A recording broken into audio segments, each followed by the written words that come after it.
La fe no puede ser quitada ni desconectada de la esfera de la vida real. Dicho de otra manera, la salvación no es únicamente perdón de pecados. La salvación es un nuevo orden de vida.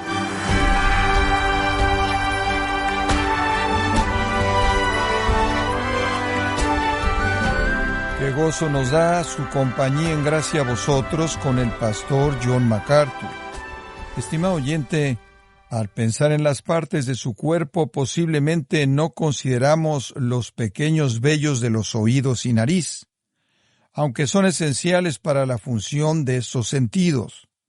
Si se quitaran, afectarían el oír y respirar. De forma similar, en el cuerpo de Cristo todas las partes que lo integran son importantes. Pero ¿cómo espera Dios que el cuerpo de Cristo funcione en unidad cuando vivimos en un mundo que constantemente busca la división? El día de hoy, el pastor John MacArthur, en la voz del pastor Luis Contreras, dará respuesta a esta importante pregunta en la serie Fe probada por fuego, en gracia a vosotros. Abramos nuestras Biblias en 1 de Pedro capítulo 4. Observe los versículos 10 y 11. Cada uno según el don que ha recibido, ministrelo a los otros. En primer lugar, quiero hablar de la extensión de estos dones especiales. Pedro dice, cada uno según el don que ha recibido. Y ahí él describe la extensión de los dones especiales, o como los llamamos, dones espirituales. Todo mundo tiene uno. Yo creo que todo cristiano es un copo de nieve espiritual, así como usted, literalmente solo hay uno como usted. Aun si usted tuviera un gemelo, usted es diferente de su gemelo. Y yo creo que cuando el Espíritu de Dios da a todo creyente dones, Él se los da individualmente a cada creyente de manera absolutamente peculiar a ese creyente. Y entonces, mientras que todos tenemos dones, el Señor nos está haciendo excepcionales. Ese pasaje en 1 Corintios 2 enfatiza este mismo punto desde otro punto de vista. Él dice, hay variedades de dones, pero el mismo Espíritu. Hay variedades de ministerios en los cuales esos dones son usados, pero el mismo Señor. Y hay variedades de efectos que resultan del uso de esos dones. Entonces usted tiene variedades de dones, variedades de ministerios en los que los dones operan, variedades de efectos, porque usted tiene variedades de gracia, por así decirlo, medidos, variedades de fe medidas. Cada uno de nosotros termina como un copo de nieve espiritual. La gente me dice, ¿cuál es tu don espiritual? Bueno, no puedo etiquetarlo y decir predicación o enseñanza. Mi don espiritual es aquello que yo hago al servir a Cristo. Es una composición de varias cosas. Obviamente incluiría predicación y enseñanza, e incluiría quizás exhortación. Su don puede ser una combinación de otras cosas. Todo mundo los tiene y usted tiene uno que nadie más tiene. Entonces usted toma ese don único en un ministerio único, con un efecto único, con una cantidad medida de gracia y una cantidad medida de fe, y después usted añade sus capacidades físicas, su preparación, su trasfondo, sus oportunidades, su ambiente y todas sus influencias, y usted opera como ninguna otra persona. Ninguna otra persona. Esa es la razón por la que nadie puede reemplazarlo si usted no funciona. Esa es la extensión de los dones espirituales. En segundo lugar, ¿qué hay acerca de la fuente de los dones espirituales? ¿De dónde vienen? ¿Qué hay acerca de la fuente? Bueno, ya ciertamente hicimos referencia a ello. Observe de nuevo el versículo 10. Dice, cada uno según el don que ha recibido. Usted lo recibió. Alguien se lo dio a usted. Usted no se lo ganó. Usted no oró por él. Usted no rogó por él. Usted no trabajó por tenerlo. Usted no lo generó. Usted lo recibió. Efesios 4:7 lo llama el don de Cristo. La palabra para don aquí es carisma. Esa es la palabra de la cual obtenemos gracia. Es un don de gracia. Usted no se lo ganó, usted no se lo pudo ganar. Por cierto, en Efesios 4:7, cuando habla del don de Cristo, usa la palabra dorea. Y esa palabra dorea enfatiza la libertad del don. Algunas veces los dones espirituales son de la palabra neumáticos, la cual significa espiritual. Eso está hablando de la naturaleza del don. Es una capacidad espiritual. Dorea está hablando de la libertad de ese don. Y entonces, libremente hemos recibido nuestro don espiritual. Es un don de gracia, una capacidad espiritual. Es dado de manera sobrenatural, es capacitado de manera sobrenatural. Usted no se lo puede ganar, usted no lo puede producir, usted no lo puede buscar. Eso es lo que es tan necio en la gente que busque ciertos dones espirituales. Usted no puede hacer eso. Son recibidos, no buscados. Permítame mostrarles otra vez. Regresa a 1 Corintios capítulo 12. 1 Corintios capítulo 12, versículo 4. Ahora bien, hay diversidad de dones, pero el Espíritu es el mismo. Y hay diversidad de ministerios, pero el Señor es el mismo. Y hay diversidad de operaciones, pero Dios, que hace todas las cosas en todos, es el mismo. Ahora escúchenme. Dice, el Espíritu del don, el Señor del ministerio y Dios lleva a cabo los efectos. Esa es la Trinidad. Esa es la Trinidad. Todos están involucrados. Usted recibe esos dones. Usted no se los gana. Versículo 7 dice, pero a cada uno le es dada la manifestación del Espíritu para provecho. Usted no se lo ganó, le fue dado a usted. Versículo 11, lo leímos antes. Pero todas estas cosas las hace uno y el mismo Espíritu, repartiendo a cada uno en particular como Él quiere. Como Él quiere, como Él desea.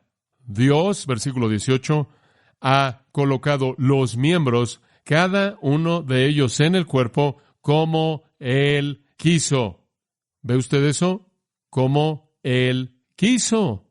Ahora alguien dice, bueno, observe el versículo 31. Dice ahí, procurad pues los dones mejores. Hombre, ¿acaso ese versículo ha confundido a la gente? Lo dice ahí. Usted debe desear los dones mejores. Escúcheme con atención. Hay dos maneras de interpretar ese versículo. Dos maneras. La primera manera es esta. Ustedes, como congregación, cuando se reúnen, deben estar deseando que los dones mayores sean ejercidos. ¿Oyó eso? No está hablando de que un individuo desee un don. Él está diciendo cuando la iglesia se congrega para su adoración, es para desear los dones mejores. ¿Y cuál fue el mejor don? Según el capítulo 14, dice en el versículo 1 del capítulo 14, seguid el amor y procurad los dones espirituales, pero sobre todo que profeticéis. Misma idea, cuando la iglesia se congrega, no deben estar deseando estas cosas extáticas. Deben estar deseando los dones mejores, los dones que les traen la palabra de Dios. Ese es su punto. Entonces, Él está hablando colectivamente. Esa es una manera de interpretarlo. Él está hablando colectivamente y diciendo cuando se congregan como iglesia, deben estar deseando los dones mejores porque se han ejercido los dones mejores en lugar de los menores. Los dones menores que están ejerciendo y falsificando y abusando. Pero hay otra manera de traducir esto también. ¿Lo ve usted como un imperativo, como un mandato? Procurad, pues, los dones mejores. Podría ser estrictamente un indicativo, en otras palabras, una afirmación de un hecho. Podría leerse de esta manera. Ustedes están deseando fuertemente los dones visibles.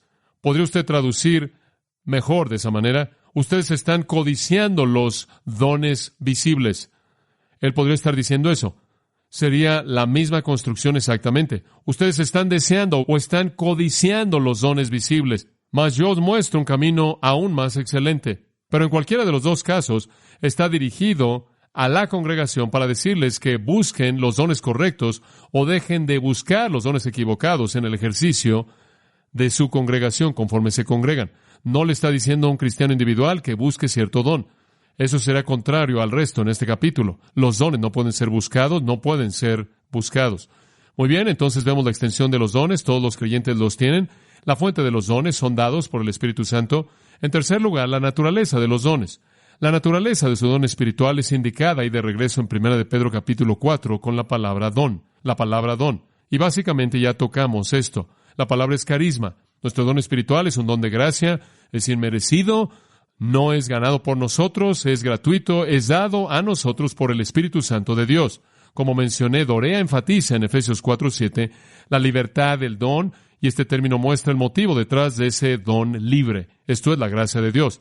La palabra neumaticón, también traducida dones espirituales en 1 de Corintios, significa espirituales y enfatiza la naturaleza de esos dones. Esto es, son controlados por el Espíritu Santo. Ahora, sigue escuchándome, voy a concluir todo esto. Entonces, ¿cuál es la naturaleza de nuestro don? Es motivado por la gracia de Dios, dado soberana y libremente a todo creyente y controlado por el Espíritu Santo. Es carisma, motivado por gracia. Es dorea, dado de manera libre. Es neumáticos, espiritual, en el sentido de que es operado por el Espíritu Santo. Y usted encontrará ese término neumático usado en 1 Corintios 12:1, 1 Corintios 14:1, y después en otros lugares, en el capítulo 14, también para referirse a dones espirituales. Entonces, resumiéndolo, ¿qué es un don espiritual? Es un modo de ministerio dado en gracia, dado libremente, capacitado por el Espíritu Santo. ¿Escuchó eso? Es una capacidad espiritual, sobrenatural, dada en gracia, libremente, para el ministerio, para el cuerpo de Cristo. Un don espiritual es una capacidad dada por Dios, mediante la cual el Espíritu Santo sobrenaturalmente lo usa a usted para ministrar al cuerpo. Ahí está. Yo tengo un don espiritual, lo uso para ministrarle a usted. Usted tiene un don espiritual, usted lo usa para ministrarme a mí. Le fue dado a usted de manera gratuita, en gracia por Dios, libre, es capacitado por el Espíritu Santo, y mediante él usted ministra al cuerpo. No estamos hablando aquí de talento humano, estamos hablando de capacidad divina. Su don espiritual es una capacidad única para ministrar al cuerpo de Cristo, conforme el Espíritu de Dios fluye a través de usted. Ahora, Pedro dice, en primer lugar, encárguense de la relación vertical y sean santos en su vida. En segundo lugar, encárguense de la relación horizontal, sean amorosos en sus relaciones. Y ahora, en tercer lugar, él dice, sirvan, sirvan, sirvan. Y aquello mediante lo cual usted sirve es este vehículo que Dios le ha dado a usted, llamado un don espiritual. Ahora, permítame darle otro pensamiento acerca de esto. No solo la extensión de esto, y la fuente de esto, y la naturaleza inherente de sino que permítame hablar de la obligación de él. Regrese a nuestro versículo 10. Cada uno según el don que ha recibido, ministrelo a los otros. Ahora, ahí está la obligación. Úselo. 1 Corintios 12:7 dice, a usted se le dio un don para provecho, para el bien común. Usted debe usarlo para ser de beneficio mutuo a la iglesia, para ayudar, para beneficiar. Usted no puede dejar de usarlo sin que tenga un efecto adverso en la iglesia. Regrese a 1 Corintios 12 por un momento y permítame mostrarle esto. 1 Corintios 12. Y simplemente quiero fluir a lo largo de esto para que realmente entienda esto. 1 Corintios 12:12. Y él está comparándolo a usted y sus dones espirituales en el cuerpo de Cristo como un cuerpo humano, como una analogía. Entonces él dice, porque así como el cuerpo es uno y tiene muchos miembros, pero todos los miembros del cuerpo, siendo muchos, son un solo cuerpo, así también Cristo. Él dice, observe su cuerpo humano. Usted tiene un cuerpo, pero muchas funciones y muchos miembros. Muy bien, así es el cuerpo de Cristo. Versículo 14 dice que el cuerpo no es un solo miembro, sino muchos. Ahora, ¿qué va a pasar aquí en el versículo 15? Si dijera el pie, porque no soy mano, no soy del cuerpo, por eso no será del cuerpo. Ustedes pies no pueden andar ahí por todos lados diciendo, bueno, debido a que no soy una mano, no voy a servir. O, si todo el cuerpo, versículo 17, fuese ojo, ¿dónde estaría el oído? Todo el mundo tiene que tener una función diferente. Si todo fuese oído, ¿dónde estaría el olfato? Mas ahora Dios ha colocado los miembros, cada uno de ellos, en el cuerpo como Él quiso. Porque si todos fueran un solo miembro, ¿dónde estaría el cuerpo? Sería una rareza. Pero ahora son muchos miembros, pero el cuerpo es uno solo. Ni el ojo puede decir a la mano, no te necesito. Ni tampoco la cabeza a los pies, no tengo necesidad de vosotros. Antes bien, los miembros del cuerpo que parecen más débiles son los más necesarios. En otras palabras, podrías estar orgulloso de tu nariz y la belleza de tu nariz, pero estarías mejor sin tu nariz que sin tu hígado. Y lo que parecería menos decoroso podría ser lo más importante. Algunas veces menospreciamos a algunos miembros del cuerpo de Cristo de la manera equivocada. Entonces, observe el versículo 23. Y aquellos del cuerpo que nos parecen menos dignos, a estos vestimos más dignamente. Y a los que nosotros son menos decorosos, se tratan con más decoro. Porque los que nosotros son más decorosos no tienen necesidad, pero Dios ordenó el cuerpo, dando más abundante honor al que le faltaba, para que no haya desavenencia en el cuerpo, sino que los miembros todos se preocupen los unos por los otros. En otras palabras, usted tiene que entender que todo mundo es igual de importante. Antes del tiempo de la cirugía cosmética, usted no hacía cosas para asegurarse de que sus orejas fueran como a usted le gustaba. Usted no hacía cosas para asegurarse de que su nariz fuera como a usted le gusta.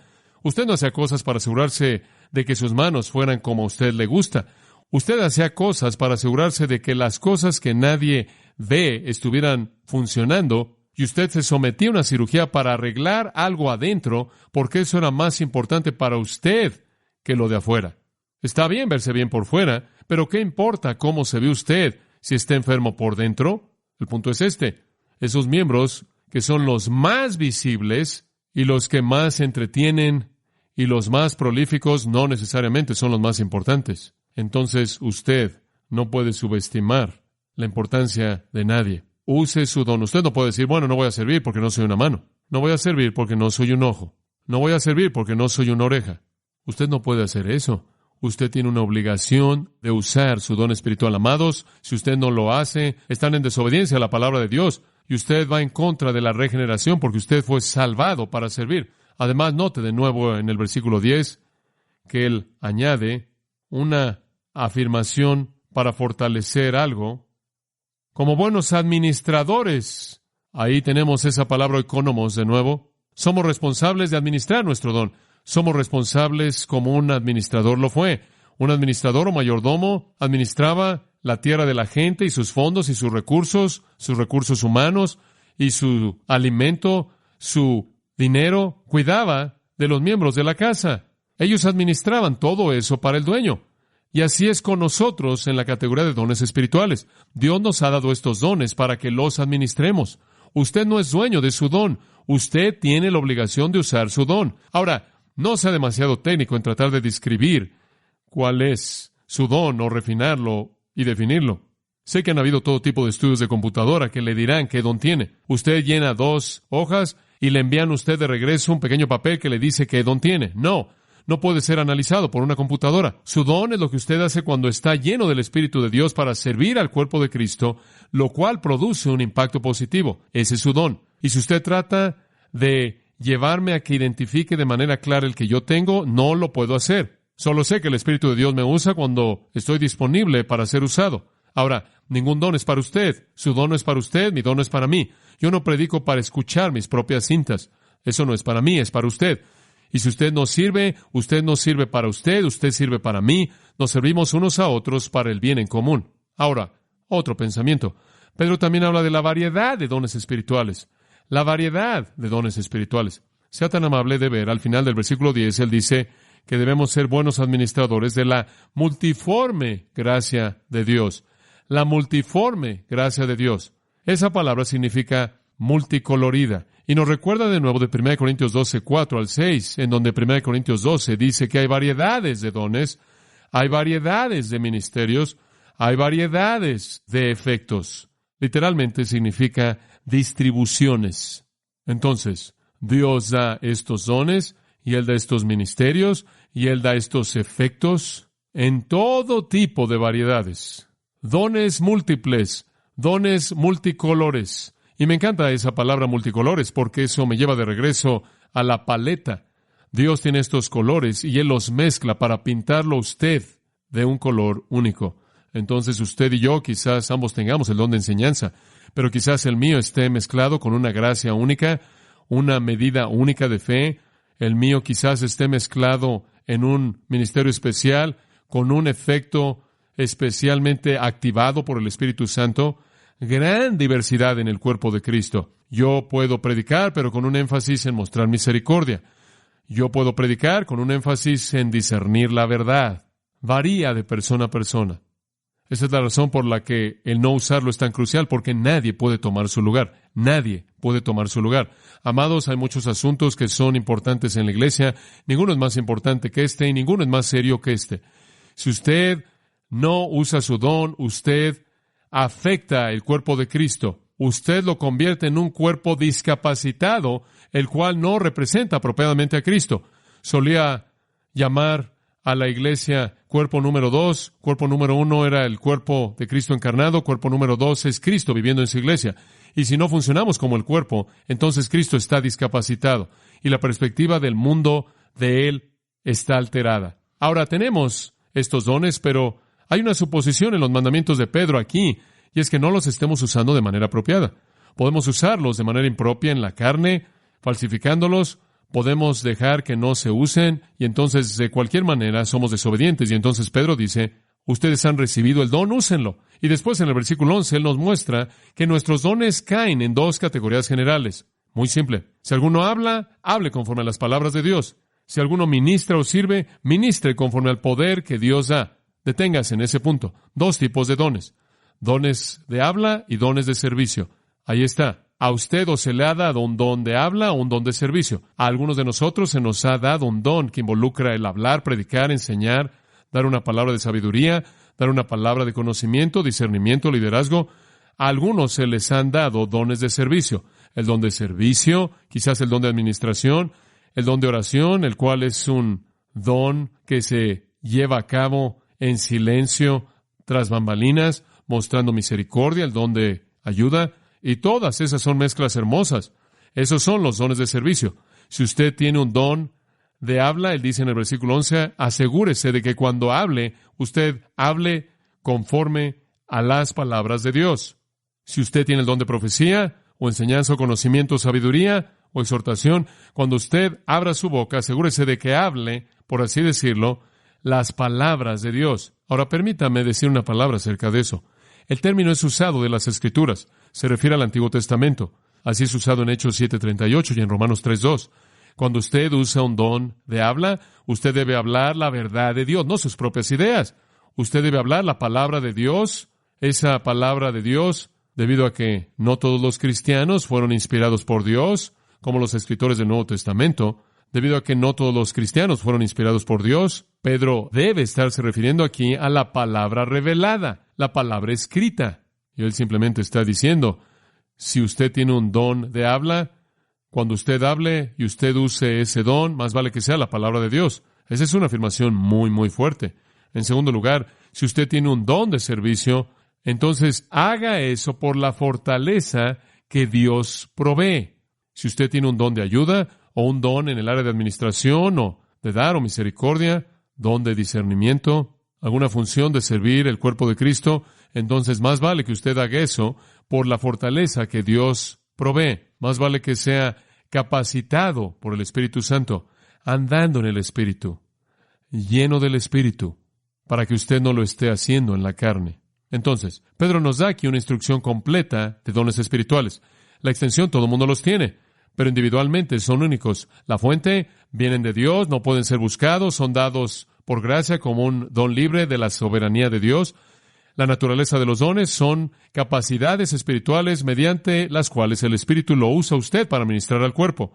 La obligación, usted debe usar su don y usted debe usarlo como una administración ante Dios que debe usted cumplir. La variedad, casi tan interminable como su imaginación, y más allá de eso, porque cada uno de nosotros tiene uno único en nosotros mismos, la gracia multicolorida de Dios. Y las categorías, dones de habla, dones de servicio. Ahora, amados, esas son nuestras instrucciones. La vida cristiana es bastante simple. Santidad con Dios, amor con los hombres, servicio espiritual.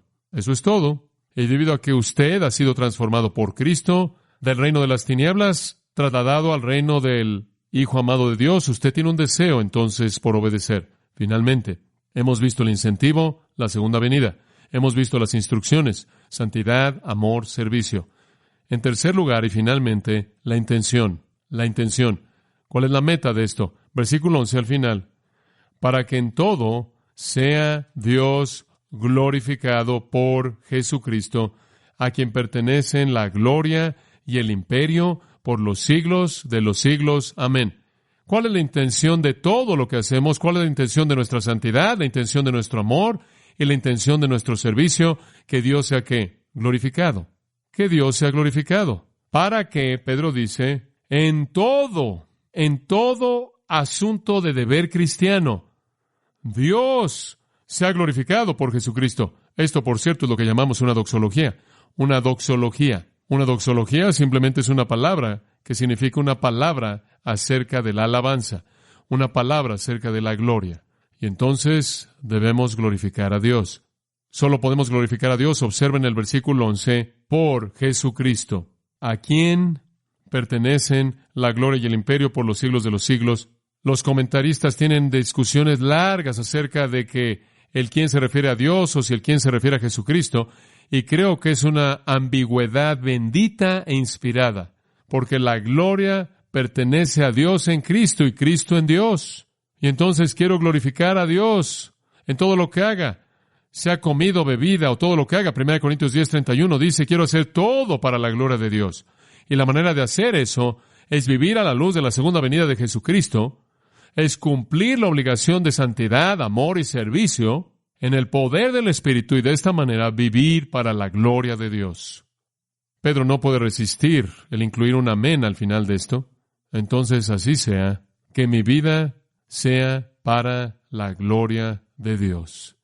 Entonces, así debemos vivir en las disciplinas de la vida. Y como dije cuando comenzamos con todo esto, el costo del discipulado es elevado, pero no tan elevado como el costo de rechazar a Cristo. Él espera lo mejor de nosotros y la meta, darle a Él toda la gloria. Entonces, al final, si fuéramos perfectamente santos, perfectamente amorosos y perfectamente servidores y sirviéramos de manera perfecta, no nos llevaríamos ningún crédito, ¿verdad?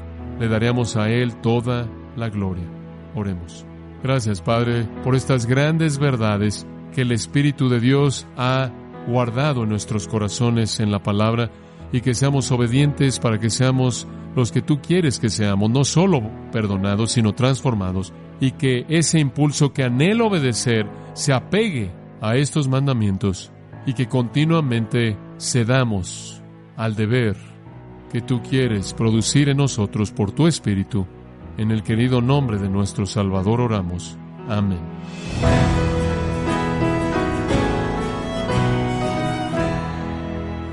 Es así como el pastor John MacArthur nos ha enseñado la importancia de los dones espirituales, los cuales fueron dados para el beneficio de la Iglesia y la gloria de Dios, en la serie Fe probada por fuego, aquí en gracia a vosotros. Estimado oyente, quiero recomendarle el libro Cómo obtener lo máximo de la palabra de Dios, en donde el pastor John MacArthur nos enseña principios básicos para ayudarle a obtener el beneficio máximo del estudio de la Escritura. Adquiéralo en la página gracia.org o en su librería cristiana más cercana. Y también le recuerdo, estimado oyente, que puede descargar todos los sermones de esta serie Fe probada por fuego, así como todos aquellos que he escuchado en días, semanas o meses anteriores, animándole a leer artículos relevantes en nuestra sección de blogs, ambos en gracia.org. Si tiene alguna pregunta o desea conocer más de nuestro ministerio, como son todos los libros del pastor John MacArthur en español y los sermones que también usted puede adquirir, escríbanos y por favor mencione la estación de radio por medio de la cual usted escucha Gracia a vosotros. Es importante conocer no solo el país y ciudad de donde usted nos escucha, sino también la radio. Para quienes contactan nuestro ministerio por primera vez, pueden solicitar una copia del mensaje de promoción sin costo alguno, un mensaje por oyente únicamente. Si usted vive en España, escríbanos a Gracia a vosotros, apartado de correo número 40, código postal 41806, Umbrete, Sevilla, España, o puede escribirnos a través del siguiente correo electrónico, europa@gracia.org.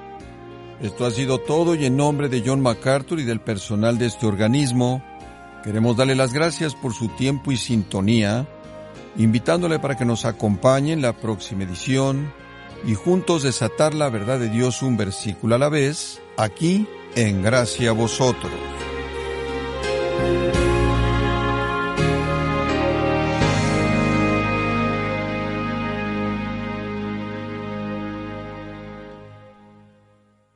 Libro de Apocalipsis, capítulo 3, desde el verso 7. Escribe al ángel de la iglesia en Filadelfia. Esto dice el santo, el verdadero, el que tiene la llave de David, el que abre y ninguno cierra, y cierra y ninguno abre. Yo conozco tus obras. He aquí he puesto delante de ti una puerta abierta, la cual nadie puede cerrar. Porque aunque tienes poca fuerza, has guardado mi palabra y no has negado mi nombre. He aquí yo entrego de la sinagoga de Satanás a los que se dicen ser cristianos, y no lo son, sino que mienten. He aquí yo haré que vengan y se postren a tus pies, y reconozcan que yo te he amado. Por cuanto has guardado la palabra de mi paciencia, yo también te guardaré de la hora de prueba que ha de venir sobre el mundo entero, para probar a los que moran sobre la tierra. He aquí yo vengo pronto, retén lo que tienes, para que ninguno tome tu corona. Al que venciere, yo le haré columna en el templo de mi Dios, y nunca más saldrá de allí. Y escribiré sobre él el nombre de mi Dios, y el nombre de la ciudad de mi Dios, la nueva Jerusalén, la cual desciende del cielo de mi Dios, y mi nombre nuevo. El que tiene oído, oiga lo que el Espíritu dice a las iglesias. Y escribe al ángel de la iglesia en Laodicea: He aquí el Amén, el testigo fiel y verdadero, el principio de la creación de Dios, dice esto: Yo conozco tus obras, que ni eres frío ni caliente. Ojalá fueras frío o caliente, porque por cuanto eres tibio y no frío ni caliente, te vomitaré de mi boca. Porque tú dices: yo soy rico y me he enriquecido, y de ninguna cosa tengo necesidad. Y no sabes que tú eres un desventurado, miserable, pobre, ciego y desnudo. Por tanto, yo te aconsejo que de mí compres oro refinado en fuego, para que seas rico, y vestiduras blancas para vestirte, y que no se descubra la vergüenza de tu desnudez. Y unge tus ojos con colirio, para que veas. Yo reprendo y castigo a todos los que amo. Sé pues celoso y arrepiéntete. He aquí yo estoy a la puerta y llamo. Si alguno oye mi voz y abre la puerta, entraré a él y cenaré con él, y él conmigo.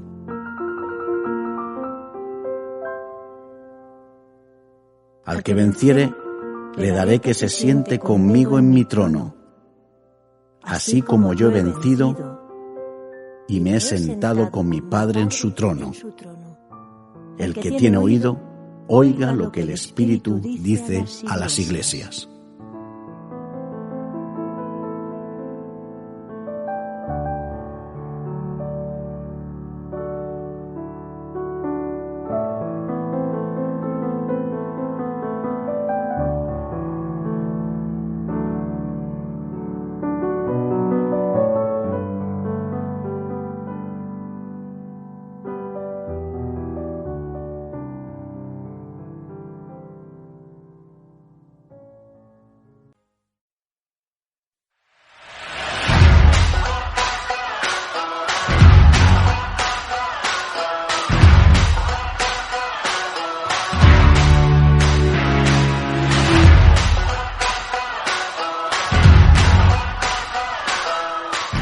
Asustéis, es el espacio de Aula Jurídica, pero queríamos empezar hoy con una sintonía totalmente diferente. Ya en los próximos días retomaremos la sintonía habitual de este espacio que presenta y dirige Lorenzo Fernández, que está aquí con nosotros en los estudios centrales de Radio Solidaria. Lorenzo, ¿qué tal estás? Buenos días. ¿Qué tal, José? José, Jessica y a todos los que nos están escuchando, muy buenos días. Pues aquí en la brecha y gracias al Señor, pues a darlo todo un día más y con muchas fuerzas renovadas.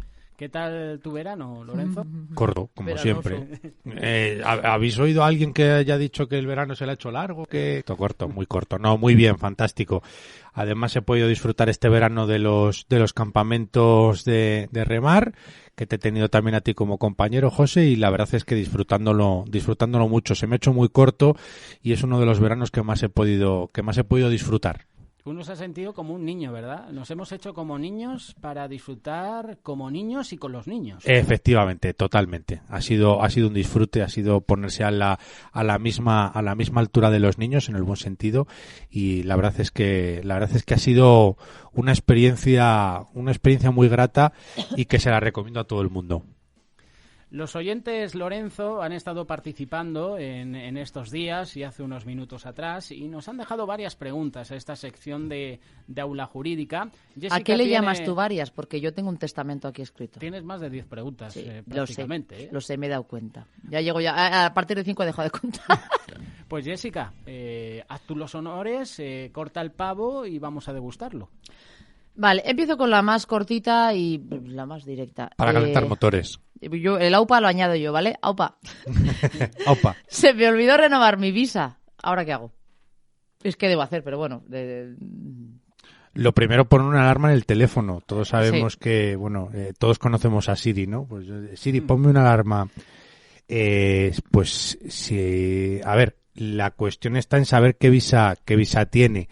A ver, cuando dice renovar visa, me imagino que será una visa de estudiante o algún tipo de visa que es una residencia o que ya tiene un número de NIE con el cual puede tener una estancia, larga estancia en España, porque como es una visa de turista o de corta estancia por una carta de invitación. No, bueno, eso no. Yo doy por hecho también que sea una de larga duración, porque si no. Pues a ver, habría que ampliar una información, que qué tipo de visa tiene y en qué condiciones. Pero en principio, si se ha pasado de los 60 o 90 días posteriores a la fecha de caducidad, en principio no puede hacer nada. Tendría que volver a solicitarla de nuevo de manera inicial y en función de la visa que esté solicitando, hacerlo de una manera o de otra. Por ejemplo, en el caso de la visa de estudiante, tendría que ya tramitarlo desde el país de origen, porque una vez que te pasas del tiempo, si no la has renovado, tú la visa de estudiante, por ejemplo, la inicial la puedes hacer de dos maneras. La primera manera sería o bien desde el país de origen, haciendo todo el trámite de matrícula, etcétera, etcétera, y luego lo presentas aquí para poner huella y que te den la tarjeta, dependiendo del plazo de duración, o bien entrando en el país y en los 60 primeros días tramitar la tarjeta de residencia de estudiante o la visa de estudiante, como lo quieras llamar.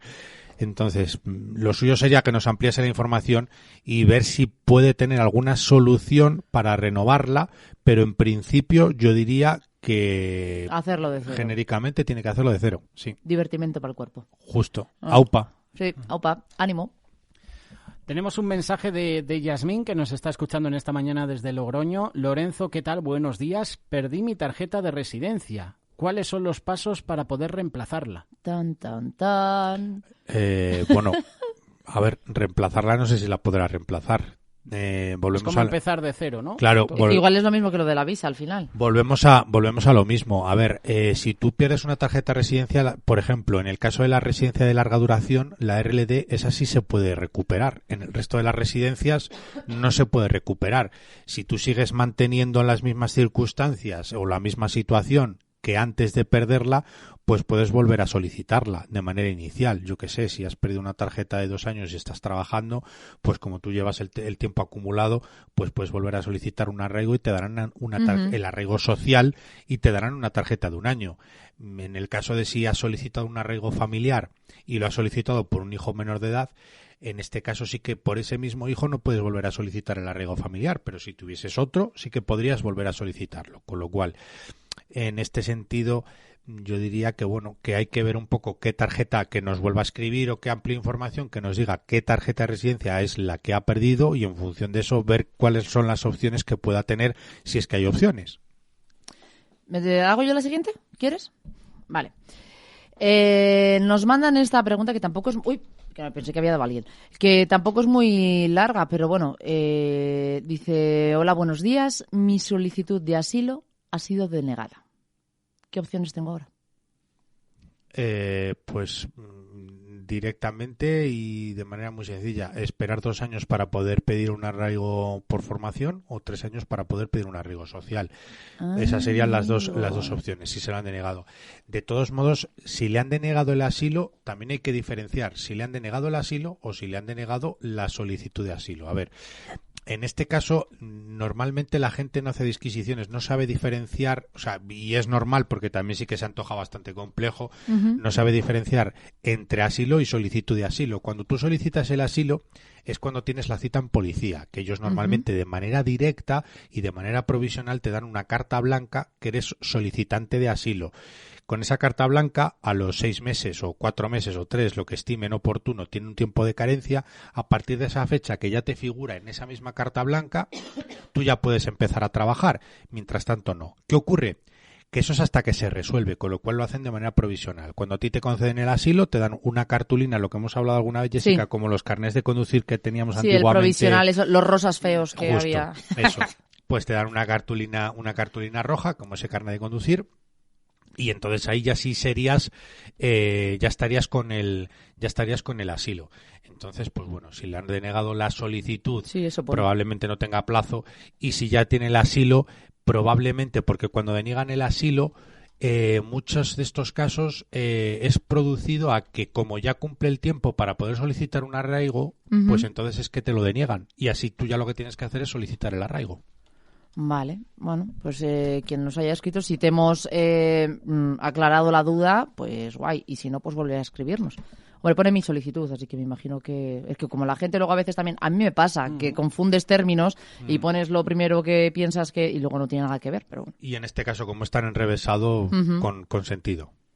Seguimos con las visas. Parece que está siendo el tema central del programa de hoy. No he recibido, Lorenzo, mi respuesta sobre la renovación de mi visa. ¿Qué puedo hacer ahora? No ha recibido la respuesta. Claro. ¿Qué visa? Lo mismo. Estamos en las mismas de antes. ¿Visa de qué? Claro, la cuestión es que hay que saber diferenciar qué visa es, porque dependiendo de la solicitud, claro, a ver, las respuestas tardan. O sea, los procedimientos administrativos, y más teniendo en cuenta ahora con el tema de que se puede presentar por vía telemática, los funcionarios están abrumados porque no dan abasto para resolver los expedientes. Entonces, a ver, realmente el reglamento reza que tienen 90 días para resolver los expedientes, pero en muchísimos casos no pueden cumplir esos plazos porque no dan abasto para poder resolverlos. Entonces, pues bueno, para que os hagáis una idea, los que nos estén escuchando, para resolver un arraigo, que también se supone que son 3 meses, pues nos estamos yendo a los 8 o 10 meses incluso. Sí, casi un año. Tú hazte la idea, ¿no? Claro. Para resolver los recursos, hacemos un recurso, no nos están contestando ningún recurso. Hombre, algún caso sí, pero hay recursos que nos están contestando en 4 o 5 meses, con lo cual, si no lo han contestado, probablemente lo que tiene que hacer es asegurarse y cerciorarse de que toda la documentación está correctamente presentada, de que todo está correcto, y una vez averiguado eso, pues simplemente es una cuestión de tener paciencia y esperar, porque en algún momento le van a dar respuesta. Es que a veces es verdad que a mí me pasa, que echas cualquier solicitud o ya has puesto papeleo en algo y dices, bueno, como mucho, igual 1 mes, 2, pero es que a veces se tarda más. Y si están hasta arriba de trabajo, como dices tú, peor que peor. Pero nos vamos de boda porque dice, hola, buenos días, mi pareja y yo queremos casarnos. Pero él no está, lo voy a intentar traducir bien porque dice, uno de nosotros no tiene estatus legal, o sea, sé que él no está legal. ¿Qué hacemos o qué debemos considerar?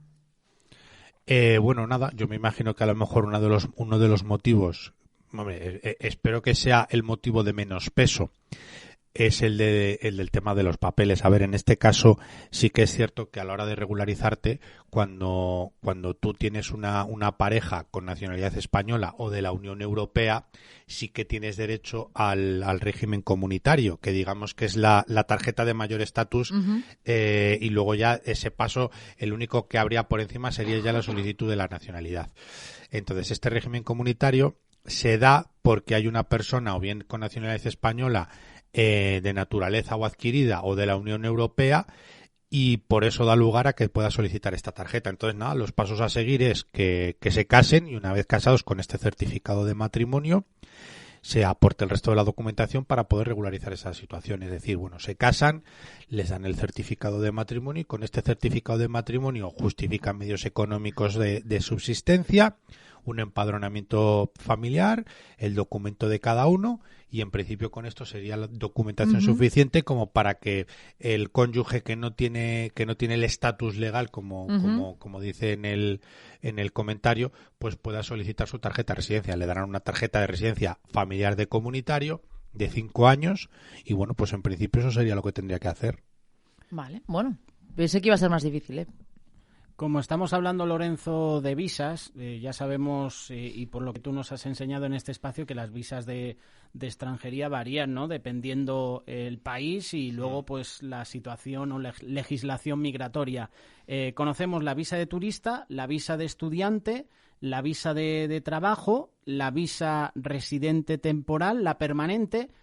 ¿Cuántos tipos de visas hay? Ya que estamos hablando y muchos de los oyentes han participado y no han concretado qué tipo de visa es la que ellos tienen, ¿qué tipo de visas hay, Lorenzo, para el oyente que se acaba de conectar y que por primera vez nos está escuchando? Pues esto daría para unos cuantos programas. Entonces, agarraros un café, un té, claro, por favor. La cuestión sería es que yo no sé si después vendrá Miguel Díez y Ramón Ubillos, entonces pues para que luego no me cojan manía, te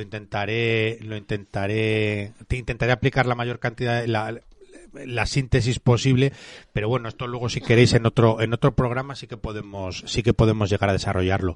Hay muchos tipos de visa, pero cuando digo muchos, o sea, son muchos tipos de visa. El Real Decreto 557 de la Ley de Extranjería establece multitud de ellos. Yo puedo poner ejemplos como es el caso de vamos a poner el último, pues, o sea, el último, uno de los últimos que se nos ha dado. Resulta que tenemos un cliente, un dominicano afincado en Estados Unidos, tiene un grupo teatral y musical y hacen giras. Entonces, pues bueno, para estas giras han estado en Francia, nos han contactado y que en España les habían ampliado varios días más de obra. Y entonces, pues bueno, hay una visa que en este caso es la visa de artistas y bueno, por ejemplo, esta sería una de las modalidades, la visa de artistas. Entonces, pues bueno, tú tienes tu visado que lo solicitas en el país de origen para hacer todas las obras teatrales que tengas.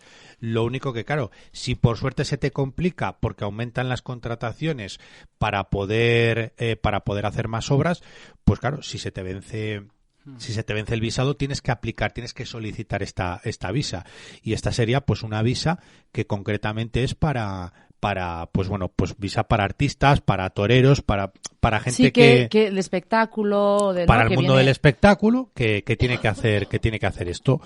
Luego está pues la visa de deportistas, pues para jugadores. Eso te iba a preguntar yo, sobre todo cuando tienen que ir fuera, ¿no? A ver, cuando hay pues los tenistas, por ejemplo, que están... Justo, efectivamente, claro. Pues que tienen que solicitar una visa o pues bueno, pues hay deportistas de élite, pues que tienen que venir a lo mejor a hacer un entrenamiento específico a España por 6 meses, pues entonces tienes que solicitar una visa.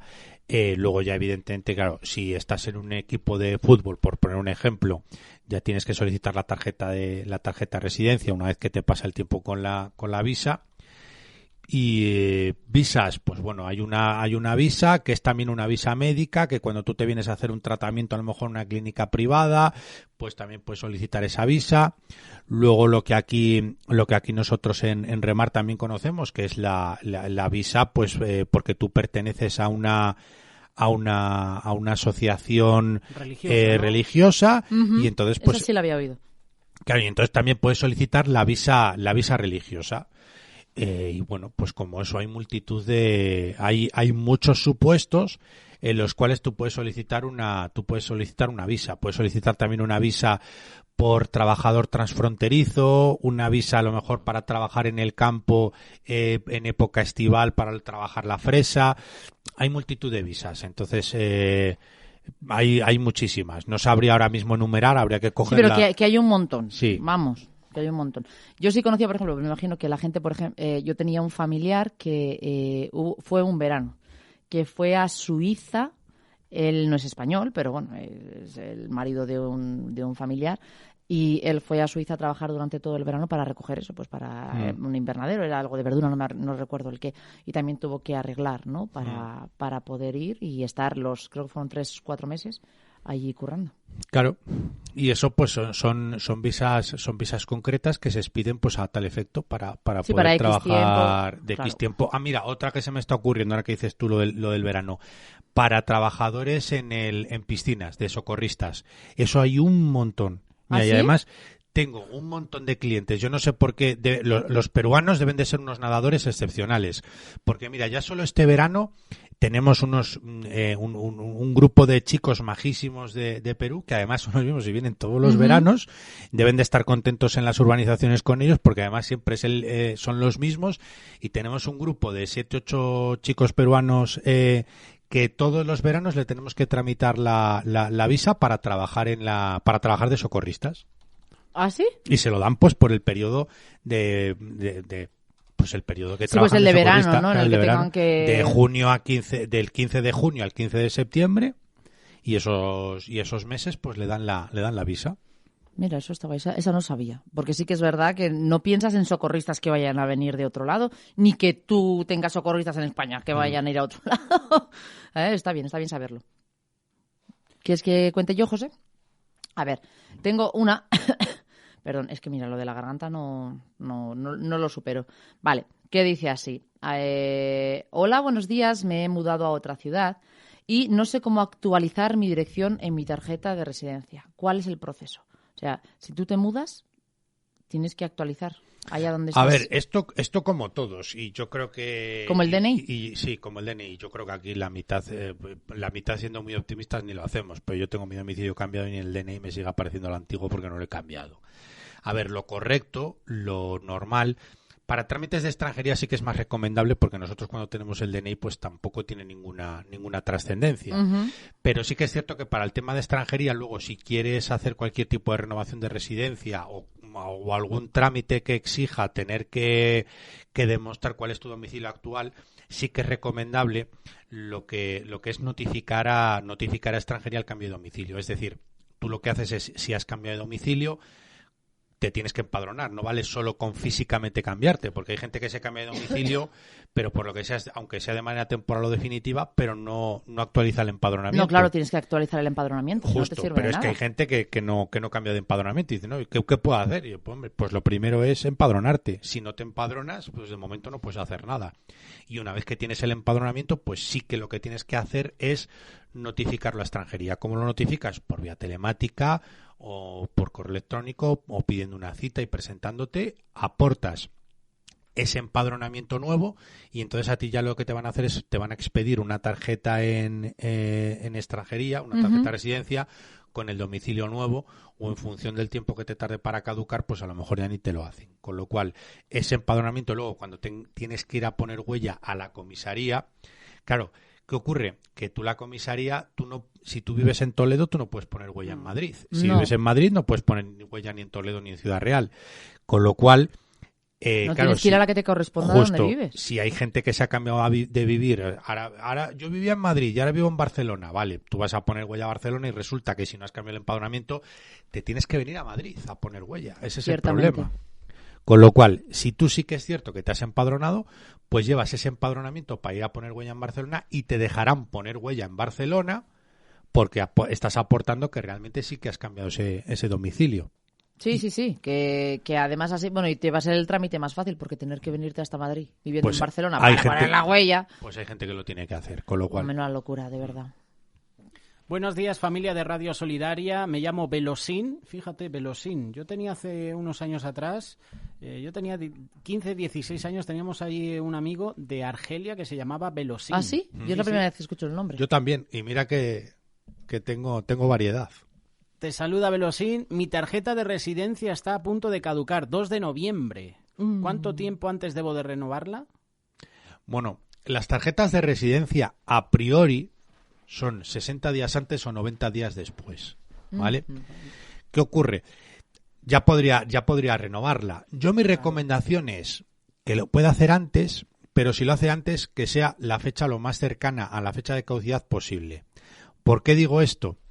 Por una sencilla razón, que la gente desconoce y mira, aquí sí que vamos a poder aportar algo de luz y una información nueva que antes no hemos dado. Cuando tú presentas una tarjeta, una renovación, extranjería tiene que cruzar datos con policía para comprobar que tú aquí en España, ni lo que es en todo el territorio Schengen, hayas cometido ningún delito grave o leve y que entonces sí que dé lugar a que puedas renovar esa tarjeta de residencia, ¿vale? ¿Qué ocurre? que cuando cruzan datos, evidentemente, las fechas normalmente suelen ser cercanas. Entonces pasan el informe, policía le pasa el informe a extranjería, y ¿qué ocurre? Que si tú lo presentas con mucha antelación, este informe no lo van a tener, con lo cual van a tardar más tiempo en contestarte. Y para que este informe lo tengan, que es el informe Perpol, y extranjería te pueda resolver el expediente teniendo ya esta información por parte de policía, lo que sí que recomiendo es que no lo hagas los 60 días antes, porque probablemente todavía extranjería no tenga ese informe, pero sí lo tiene si es una fecha mucho más cercana a la fecha de caducidad. Si te queda una semana o 2 claro, semanas. Con lo cual, que le caduca ahora en el 2 de noviembre, creo que ha dicho, Sí. pues bueno, pues en la última semana de octubre, que lo presente, ya estará este informe y ya no tendrá ningún problema en poder presentar la renovación, y que le resuelvan antes, porque ya van a tener disponible por parte de policía estos datos para poder resolver el expediente. No vayas el día 31, que es Halloween, igual te meten un susto. Vamos con el siguiente. A ver si lo digo bien. Hola, muy buenos días. Tengo un problemilla, y es que estoy enfrentándome a problemas con la verificación de mi estatus migratorio. ¿Cómo debo hacer a continuación?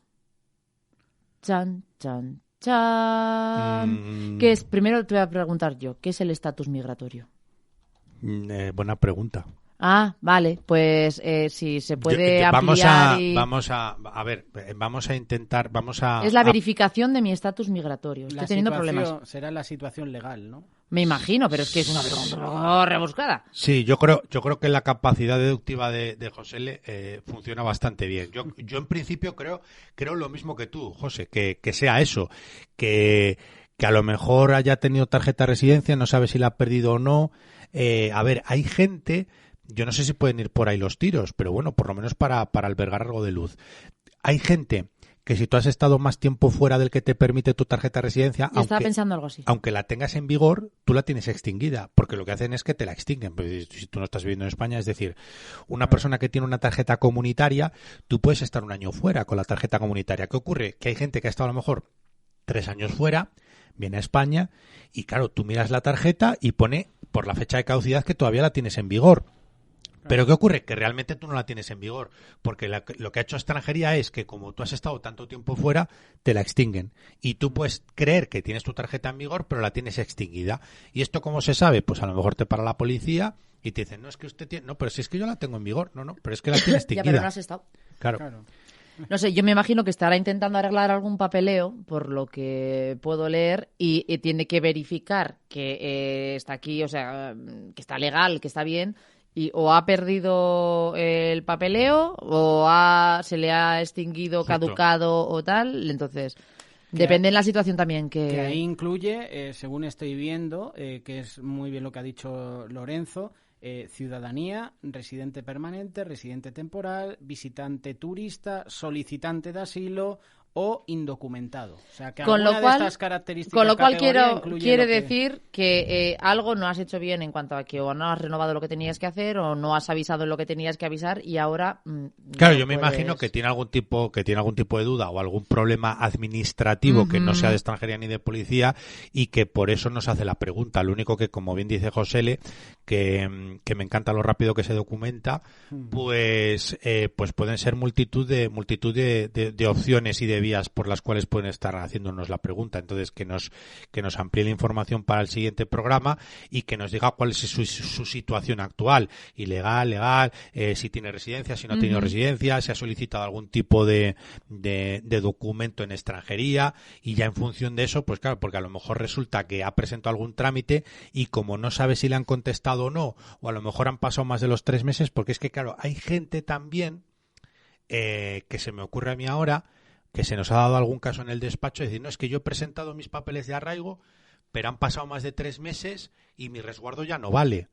A ver, en teoría no vale, porque como te tienen que resolver en 3 meses, supuestamente ese documento ya te ha caducado, ya prescrito, porque solo te vale 3 meses. Es como cuando te vas a casar, ciertos papeles que buscas Justo. para casarte. Es que a nosotros nos pasó que nos pilló, cuando yo me iba a casar, nos pilló Semana Santa en medio. Entonces, claro, había papeles que yo iba orando, Señor, por favor, que se me van a caducar, que me caso en tal. Entonces te estás con ese rollo de tiene el válido de 3 meses y en 3 meses tienes que usarlo. Justo. ¿Qué ocurre? Que las autoridades pertinentes, que en este caso si te para la policía por la calle, tú enseñas ese papel y no vas a tener ningún problema porque son conscientes de que no se está resolviendo ningún expediente inicial en ese tiempo. Entonces también puede ser la opción de que haya presentado algún tipo de estancia ante las autoridades de extranjería o en comisaría o lo que sea, y como no le dan respuesta y ya ha pasado X tiempo, pues no sabe cuál es su estatus. Entonces, pues nada, yo creo que aquí lo mejor es que para el próximo programa nos amplíe tal, pues ya nos quedamos todos aquí con la incógnita. Sí, ya estamos ahí dándoles vuelta. Para poder saberlo y dar algo más de luz al respecto. Hola amigos, un día más estamos aquí en Radio Solidaria y Solidaria Televisión, en la tertulia de amigos, y contamos hoy con la presencia de Carlos Reig. Carlos, bienvenido. Un placer poder estar contigo, Ramón, y con todos los que nos ven y oyen. Tenemos costumbre los martes de estar un poquito viendo el mundo a nuestro alrededor, lo que va pasando, para poder tener un poco de conocimiento de lo que está ocurriendo desde una perspectiva espiritual, ¿no? Y me está llamando especialmente la atención que algo que está pasando para nosotros es la parte trasera del mundo, que es en Asia. En Asia viven más de 2/3 partes de la humanidad, y para el Occidente es un mundo, aparte de extraño y desconocido, que muchas veces no se le da importancia, ¿no? Sí, supuestamente nos pilla lejos y fuera de nuestra órbita. Sí, lo único que hoy en día las cosas no están tan lejos. El mundo es redondo, y redondo más o menos, pero y las cosas pasan muy rápido, y la tecnología va haciendo que haya unas situaciones diferentes, e incluso esa tecnología hace que hoy en día en los países de Occidente haya mucha presencia asiática, especialmente de China, ¿no? Pero está China, está India, está Corea, está Indonesia, es decir, todo este conglomerado.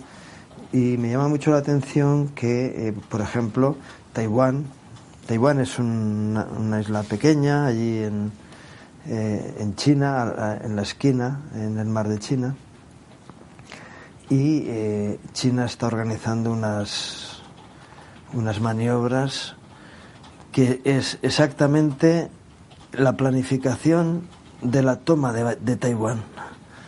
Y Taiwán está hoy en pie de guerra.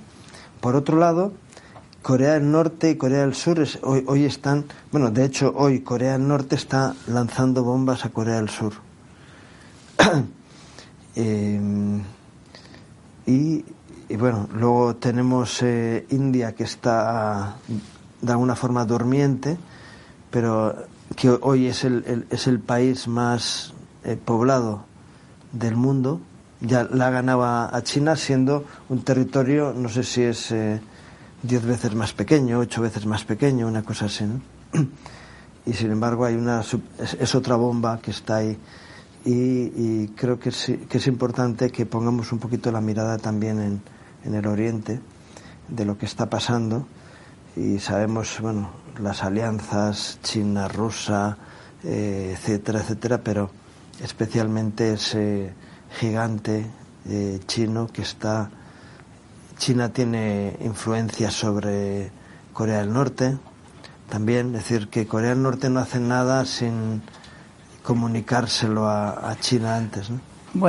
Es que tenemos que ver, o tendríamos que ver así: el que mantenía, o el que era el policía del mundo, Estados Unidos, durante décadas fue un poco el policía del mundo, y el que contuvo el expansionismo chino, mientras China no podía expandirse militarmente, pero se expandió primero económicamente, y eso le dio la posibilidad de ser hoy la segunda potencia militar del mundo, porque ya ha sobrepasado a Rusia, y más se ha mostrado con la guerra de Ucrania que Rusia, mucho de lo que tenía de fortaleza, salvo la fortaleza nuclear, todo el armamento convencional no era no era en general tan bueno ni tan sofisticado, se ha demostrado ahora en la guerra de Ucrania.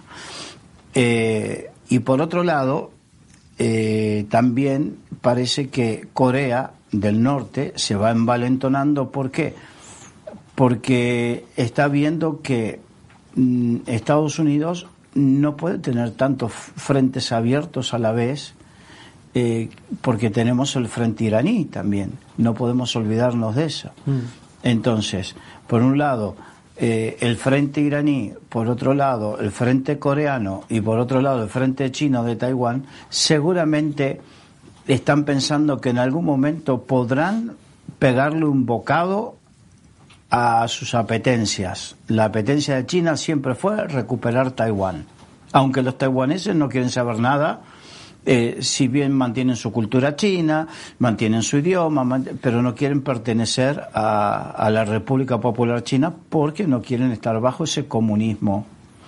Y por otro lado, Corea del Norte siempre estuvo pendiente de cómo recuperar o cómo absorber a Corea del Sur. Unificar Corea.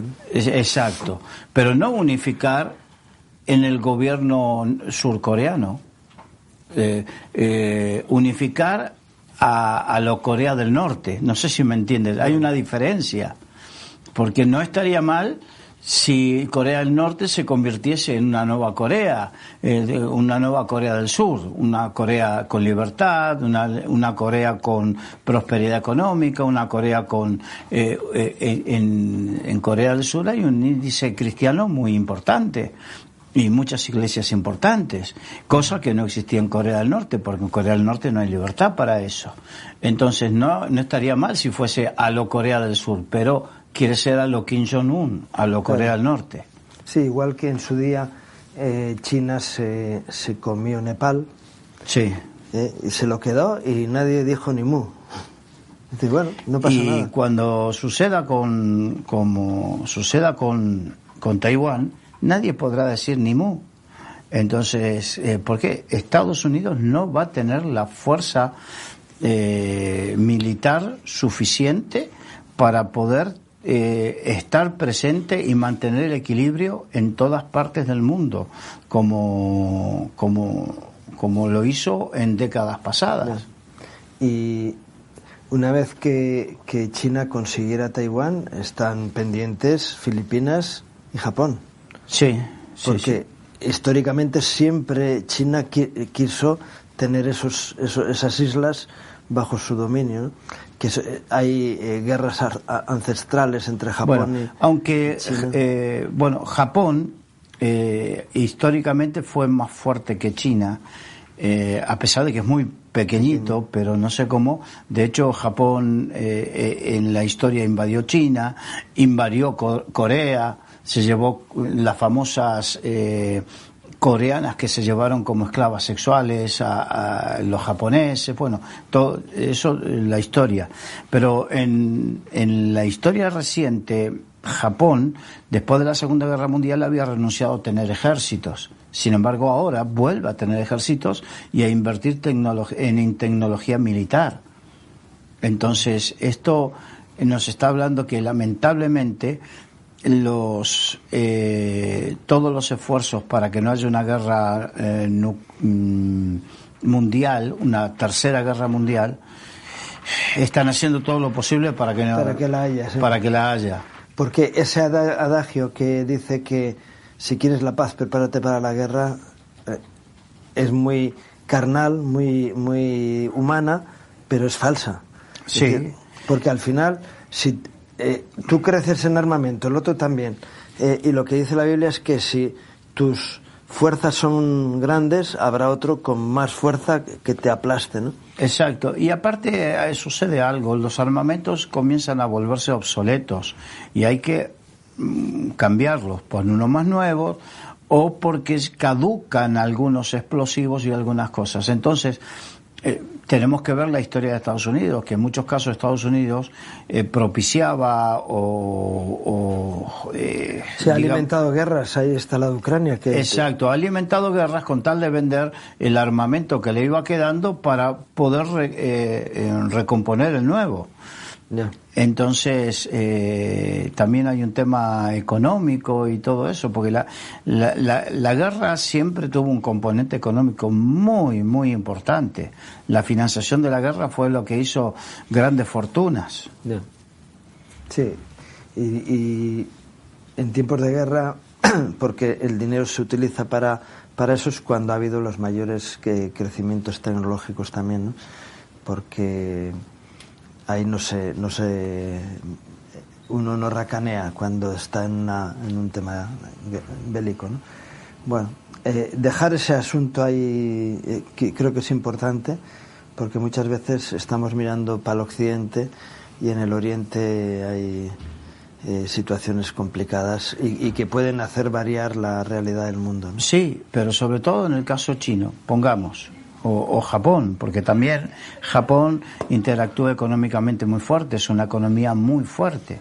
Pero en el caso chino, que China se convirtió en estos momentos en la fábrica del mundo, todo lo que suceda en China va a afectar al mundo. ¿Por qué? Porque evidentemente en el momento en que China ingrese o quiera recuperar Taiwán, se va a poner en contra a todo el mundo y van a venir las sanciones económicas. Y las sanciones económicas lo que va a hacer es que, así como las sanciones económicas a Rusia afectaron la economía mundial por la venta de petróleo y de gas, las sanciones económicas a China va a afectar la economía del mundo, porque el mundo se hizo dependiente de la gran factoría del mundo que es China. Uh-huh. Sí, sí. Materias primas, materiales manufacturados, es que prácticamente toda la economía o el mercantilismo mundial está basado en China. China se convirtió en la factoría del mundo. En materias primas se apropió de materias primas en sitios claves. En muchos puntos de África, China es la que tiene el monopolio de extracción y comercialización de materias primas. Desde las tiras raras para hacer las baterías y desde en Argentina, ahora, con el gobierno de Milei, ha cortado un poco eso, pero si no, China se había metido. Para que nos demos cuenta, China tiene una base militar en el sur argentino. Uh-huh. ¿Para qué? Para cuidar sus intereses, claro. Obviamente. No, y vas a Chile o vas a Perú y la economía básica de esos países lo llevan los chinos. Sí. Porque vienen todos los materiales y muchas de las tiendas, igual que, bueno, en España hay también, pero se ve menos, ¿no?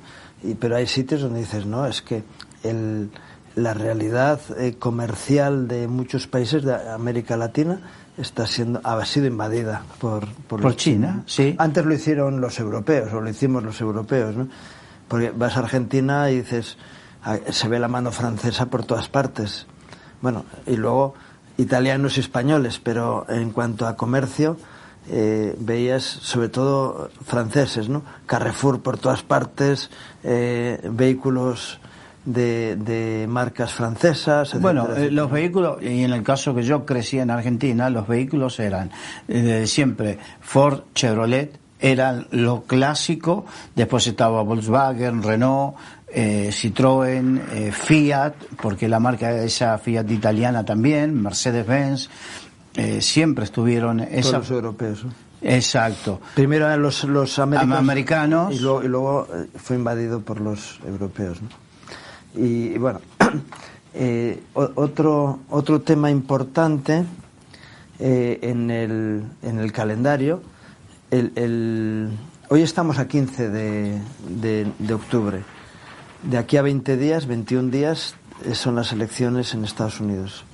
Es decir, ya estamos a 3 semanas. Lo que están las encuestas, bueno, hay encuestas de todo tipo. La mayoría de ellas tienen una motivación política, porque los medios que están detrás tienen intereses políticos, pero también hay algunas encuestas de medios independientes pero la mayoría están diciendo que, bueno, hoy se veía en las noticias, Kamala Harris está desinflando su apoyo. De hecho, Obama ha entrado en plena campaña porque está viendo que el tema se les viene abajo, ¿no? Recordemos que la familia Obama es la que de alguna forma ha colocado a Kamala Harris en la carrera por la presidencia, ¿no? Sí, si me dejas retrocediendo a los acontecimientos en Asia, porque va a tener mucho que ver según quién gane en Estados Unidos, porque Donald Trump, que sinceramente te puede gustar o no te puede gustar, pero hay hechos que son concretos, inapelables, que es, en los 4 años de presidencia de Estados Unidos no inició ninguna guerra. Al contrario, pacificó y mantuvo quieto a Corea del Norte y mantuvo quieto a China. En los 4 años. Uh-huh. Entonces, si Trump llega a ganar y llega a tener esa habilidad negociadora de mantener, digamos que va a ser crucial quién gane en Estados Unidos. Sí, claro. Ahora, volviendo a lo de Kamala Harris ha mostrado incongruencias e inconsistencias muy serias durante todo este proceso electoral. Entonces, se vio que la puso el aparato del partido y que ella no la puso los votantes. Se ve muy muy claramente. Hasta CNN, que CNN siempre fue muy del Partido Demócrata. Del Partido Demócrata, es como que se apartó un poco, porque no sé si es lo típico de los medios de comunicación, que cuando ven las barbas de su vecino pelar ponen las suyas a remojar, se las ven venir, o porque verdaderamente están viendo que esta mujer no está dando la talla y que puede llegar a ser un ridículo. Y bueno, ya el ridículo en las elecciones, dices. Sí. Porque el ridículo como presidente ya lo ha estado dando Joe Biden. John Biden, ¿no? Con sus limitaciones personales.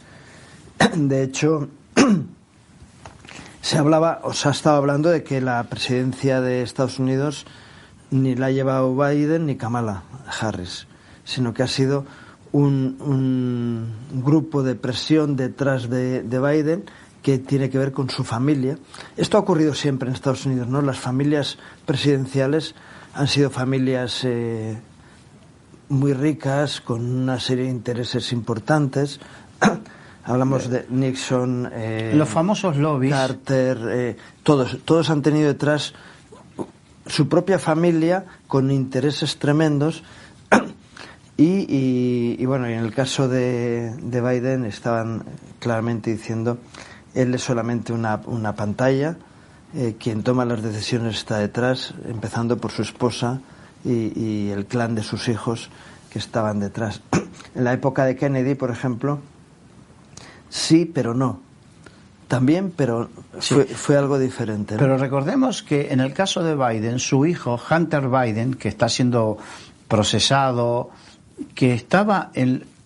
¿Qué coincidencia? Surgió lo de Ucrania cuando Biden se hizo cargo de la presidencia, y su hijo Hunter Biden había estado durante años haciendo negocios en Ucrania y negocios armamentísticos. Entonces, a ver, no tengo elementos... Blanco y en botella. Sí, no tengo elementos para decir esto y esto, pero 1 más 1 es 2 en cualquier parte del mundo.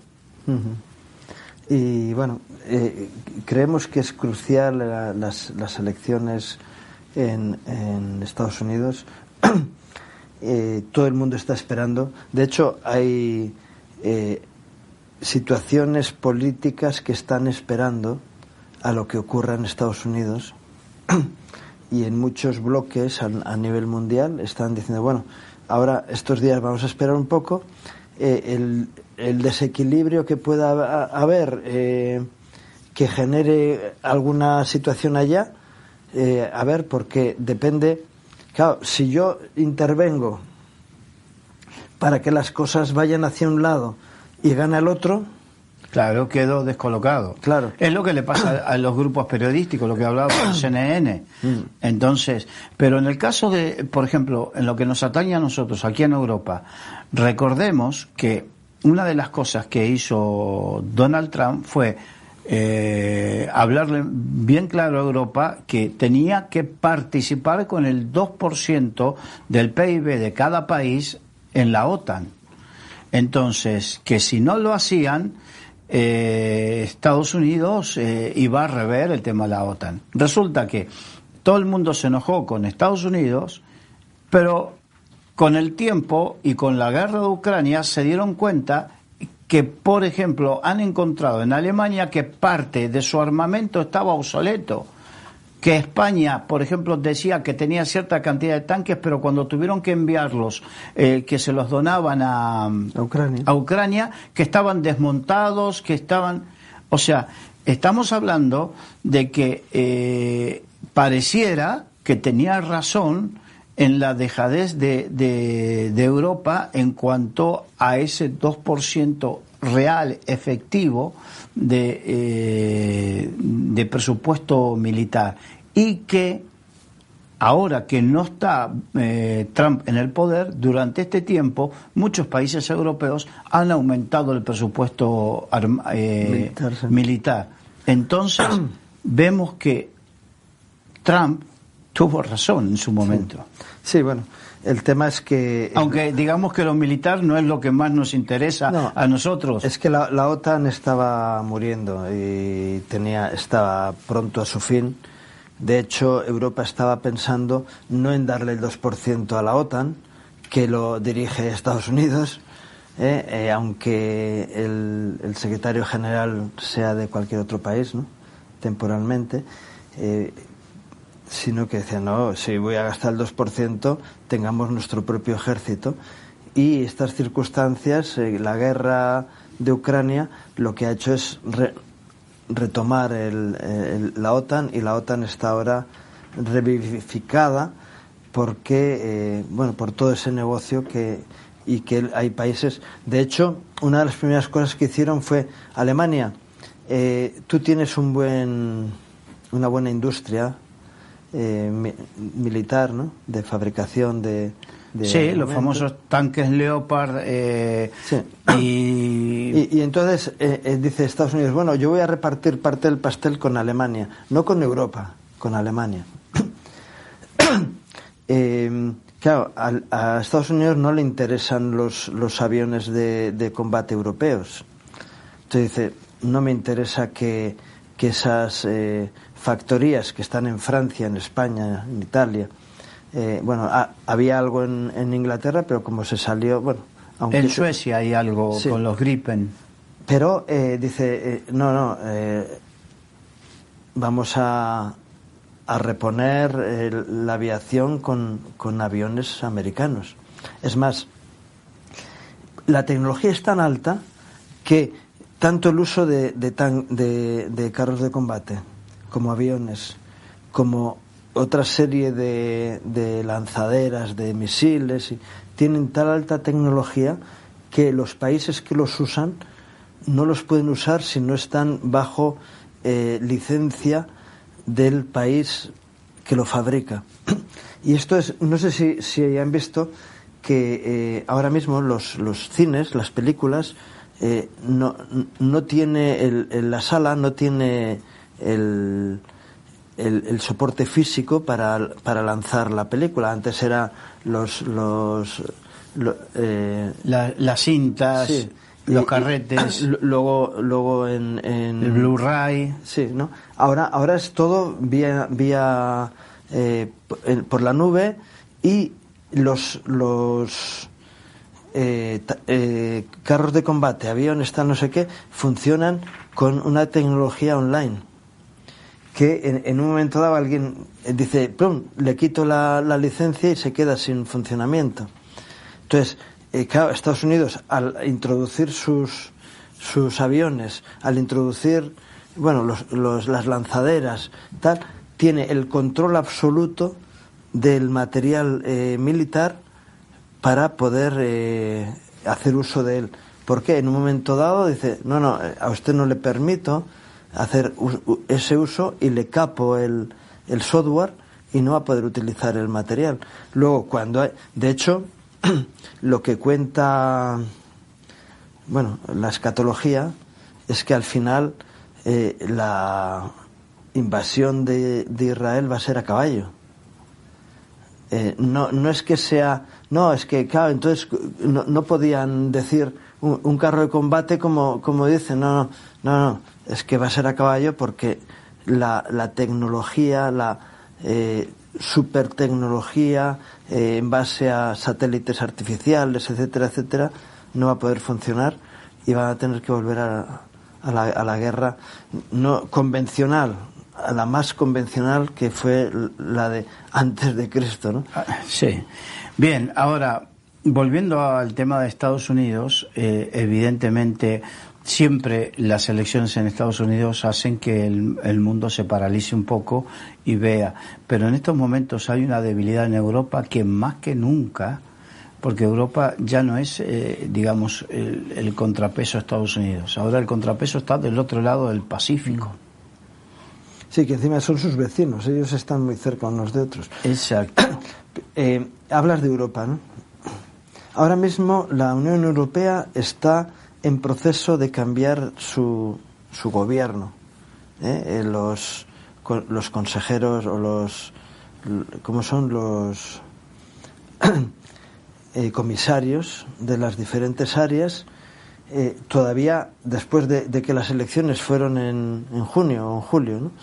Están todavía sin cambiar. Estamos en octubre y ya hay una lista de personajes para ser comisarios, pero esos comisarios tienen que ser elegidos por los países creo que es por unanimidad, tienen que ser aceptados, ¿no?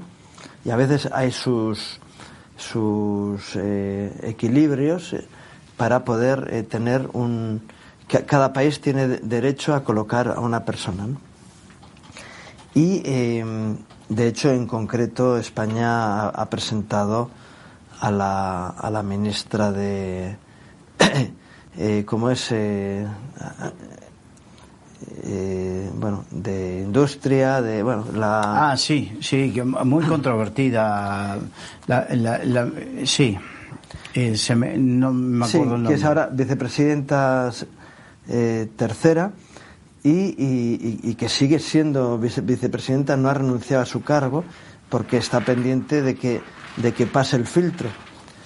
Y yo digo, como están las cosas ahora, yo no sé si lo pasará, pero igual que ella, cada uno de los comisarios que están propuestos tienen que pasar unos filtros y tienen que ser aceptados por los países, ¿no?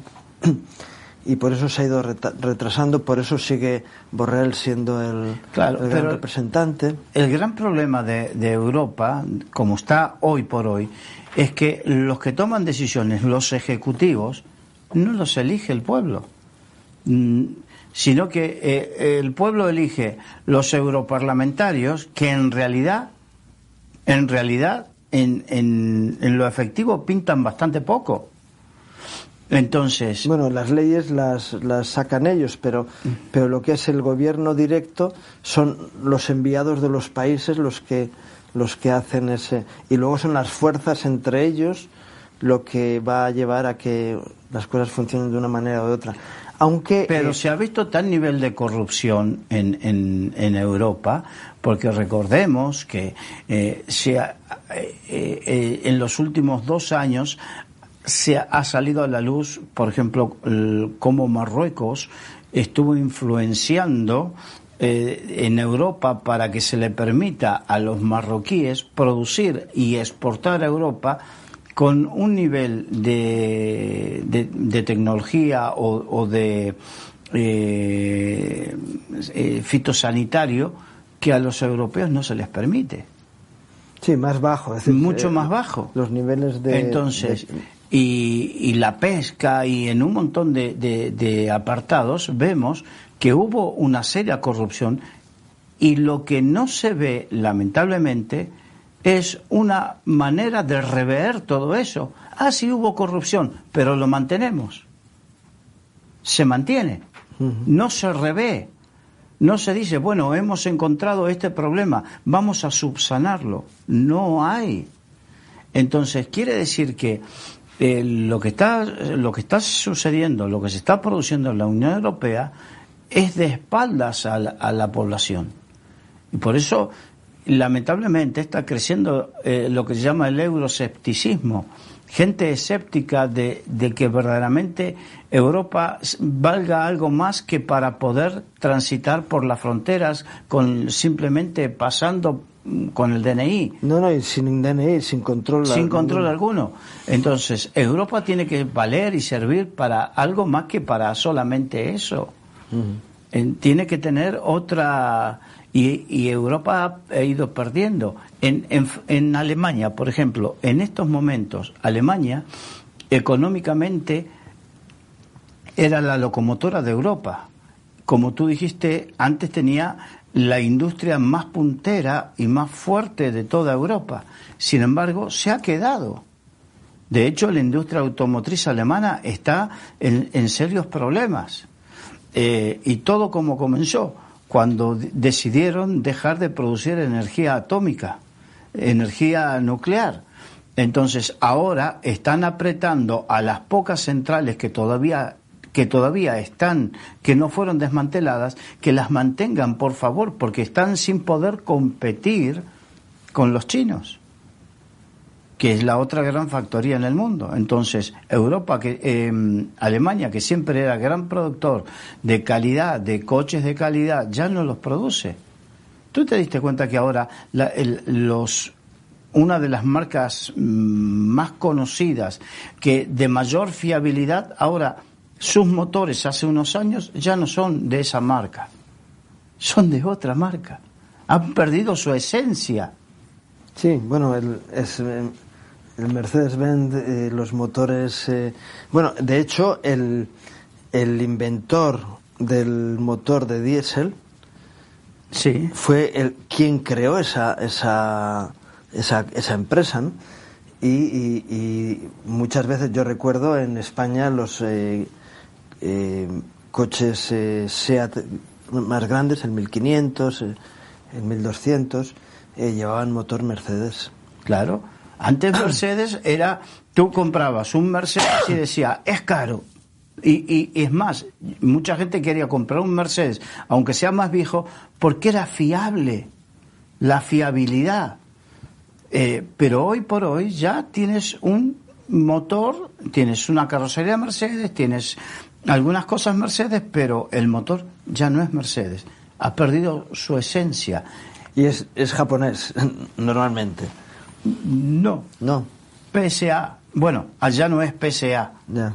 Que la PSA es ahora la industria francesa de automoción. Que era una empresa que recogió a muchos fabricantes. Sí, que Renault, Citroën, Peugeot. Y ahora es Stellantis, ¿no?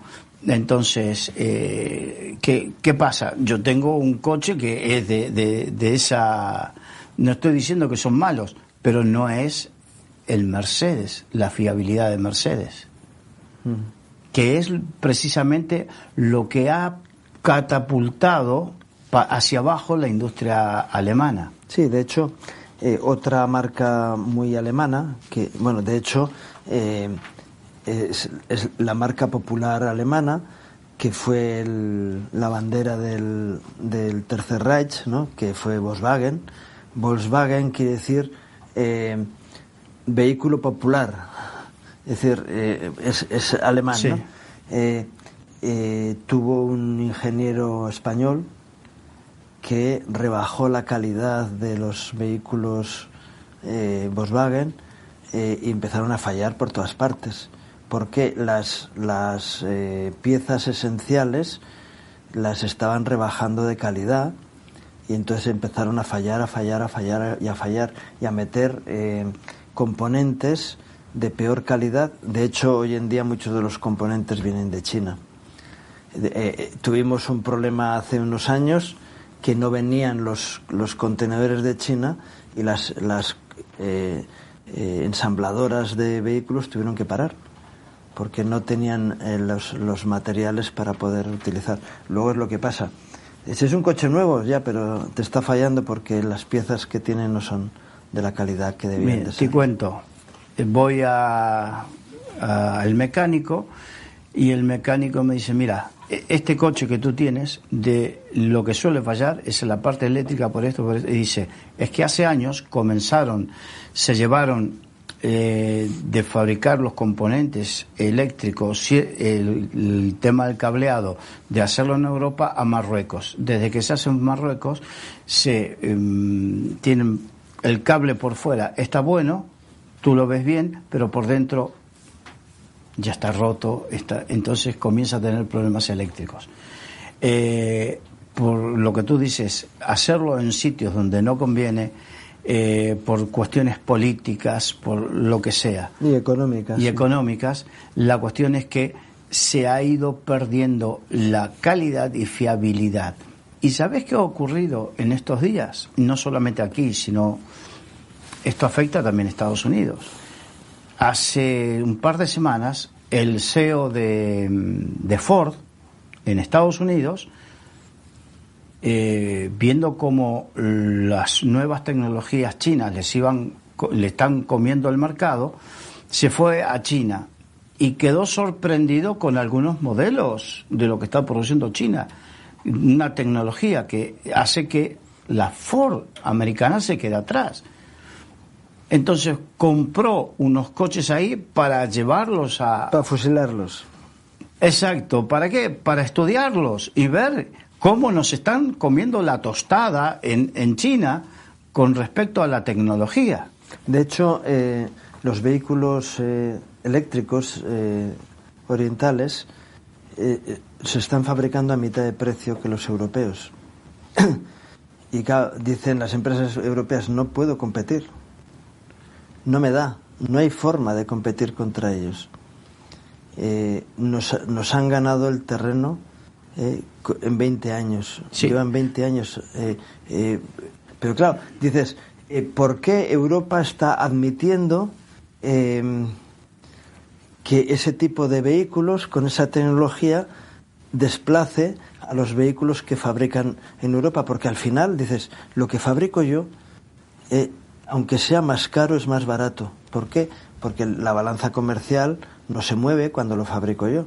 Cuando es con mis materias primas y la mano de obra todo. Y de alguna manera tendremos que volver a valorar lo propio de forma más importante. Claro, se han puesto normas. Digo, yo en el mercado internacional yo no puedo apoyar a mi propia industria porque estoy metido en el mercado mundial.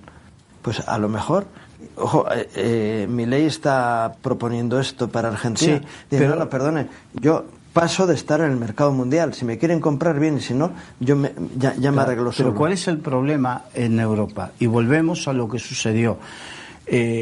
Mira, lo que le pasó a Alemania. Alemania, cuando hubo el problema de la central nuclear de Fukushima en Japón, que por causa del tsunami que hubo, que esa central contaminó y todo, el problema no fue la central, el problema fue un fallo producto de un cataclismo que, bueno, pero de hecho no fue tal, porque, bueno, hubo un espacio de exclusión por el peligro de la radiación, pero realmente la población cercana no sufrió nada. Es decir, los técnicos que estuvieron en la central y tal, sí, porque fueron expuestos a niveles de radiación altos. Pero esto que ocurrió en Chernobyl y que ahí no ocurrió. Ahí no ocurrió. Ahora, pero como consecuencia de eso, Angela Merkel, uno de sus grandes errores... Sí, bueno, los verdes que estaban en su gobierno aprovecharon la oportunidad.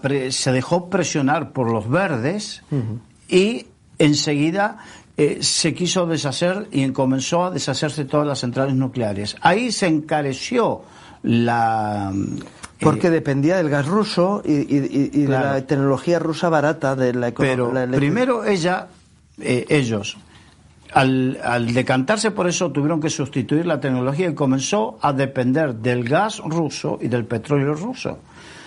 Cuando ese proveedor no era fiable. Pero es lo que los verdes por debajo estaban promoviendo. Y recibieron sus comisiones. Claro. Entonces, es lo que estábamos hablando. El gran problema de la corrupción que hubo. Entonces, parte de ese costo que dejó a la industria alemana sin capacidad de competir fue por temas políticos y de corrupciones. Entonces, después está otro tema que es lo que sucede siempre, y es que allí sale producir más barato. ¿Por qué?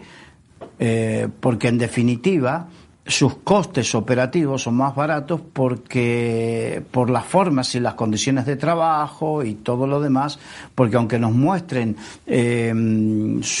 factorías o industrias muy modernas y un montón de cosas, la gente sigue cobrando menos, sigue teniendo menos prestaciones sociales. Hay una diferencia competitiva. Y luego hay millones de chinos que están por temas judiciales viviendo.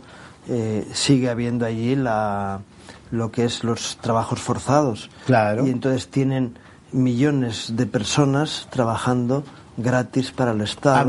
Hace unos años se estimaba que había presta atención a esta cifra, 10 millones de presos políticos.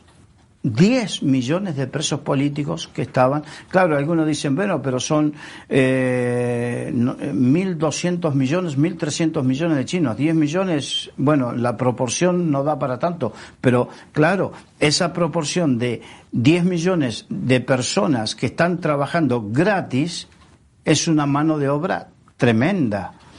Y, por otro lado, en Europa se sacan leyes para no contaminar que encarecen todo, mientras allí no tienen problema en contaminar o no contaminar. Entonces hay un desequilibrio de obligaciones, de normativas que hacen que lleguen aquí vehículos chinos bastante más baratos y jueguen deslealmente. Bueno, nos quedan algunos minutos. Digo, por entrar un poquito con España, ¿no? Es que difícil. A veces nos da vergüenza ver lo que está ocurriendo en nuestro país, esos niveles de corrupción. Hoy decía un comentarista, el gobierno socialista entra en el poder y desde el primer día empiezan a tener actividades que están saliendo a la luz. No es que el poder les corrompió. Venían corruptos anteriormente, como algo, de hecho, el presidente del gobierno, recordemos que a él le quitaron la Secretaría General del Partido Socialista porque había manipulado las urnas y luego le aceptan otra vez como candidato. Y llega a la presidencia del gobierno con una moción de censura en base a una regeneración contra la corrupción, sí, que nunca se produjo. Qué cosa, ¿no? El que capitaneó la moción de censura contra Mariano Rajoy fue José Luis Ábalos. Mira por dónde. Que se le va a catapultar una serie de cosas, imputaciones por... ¿Qué estará... Rajoy se estará partiendo el eje? Se estará partiendo el eje. Ahora, esto no quita la corrupción que hubo en el PP. Sí. No quita. Ahora, el problema de los españoles es que el PP era corrupto y lo hemos castigado. Pero al PSOE, que vemos su corrupción, ¿qué hacemos? ¿Lo seguimos votando? Entonces tenemos una dicotomía y que tenemos que analizarla verdaderamente. ¿Qué pasa? Sí, lo que es que dices, al menos malo, pero dices, en fin, y muy complicado.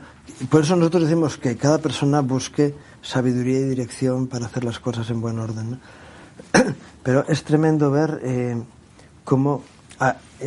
era ayer el portavoz del Partido Popular, que es paisano mío, por cierto, decía, pero es que van a salir más y más cosas. Estemos preparados para no solamente ponerte una pinza en la nariz, sino es que lo de los monos, ¿no? La boca, los ojos, los oídos. Pero por su parte, Dios mío, ¿qué hace más allá de hablar el Partido Popular?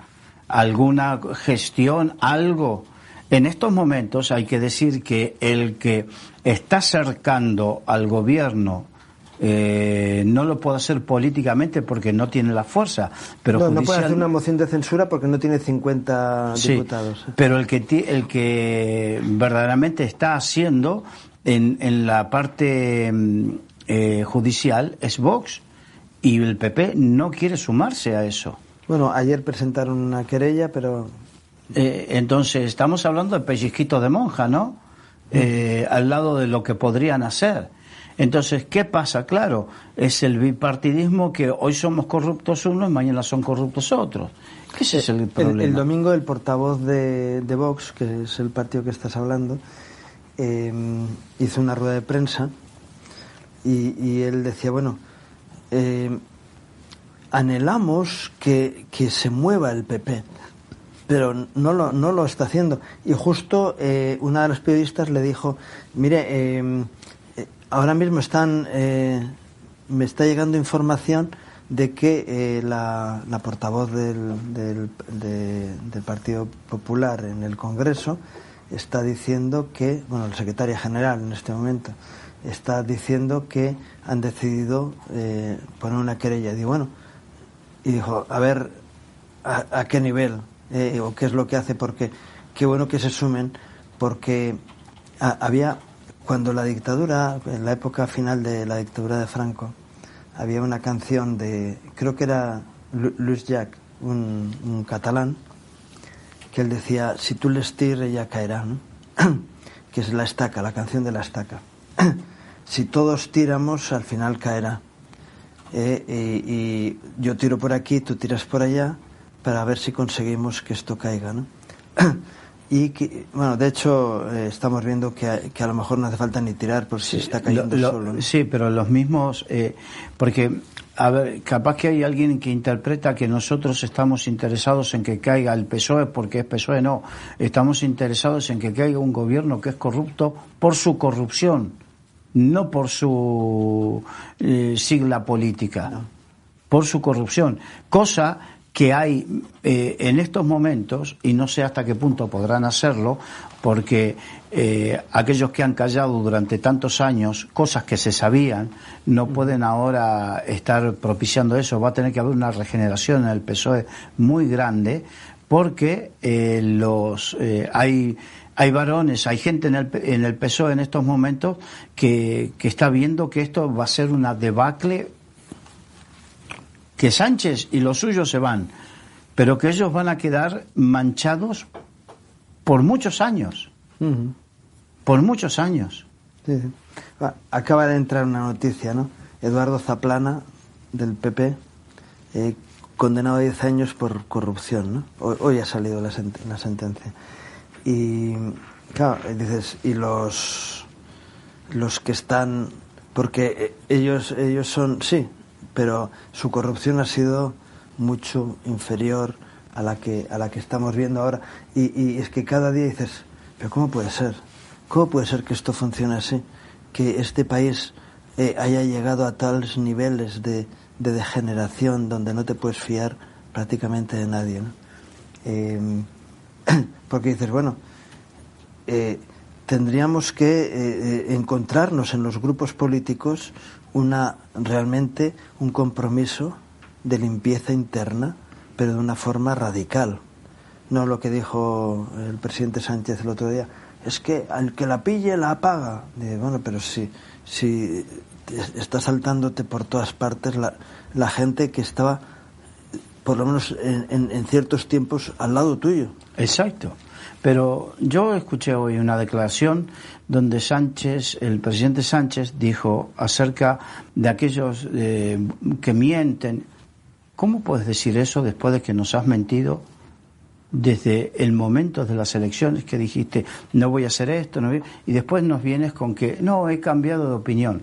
Eso no es tomarnos por tontos. Pero si cambias de opinión, ¿qué tienes que hacer? Dimitir. Dimitir. Porque Has sido elegido en función base, de lo que has prometido. Eso es. Entonces, mira, cambio de opinión.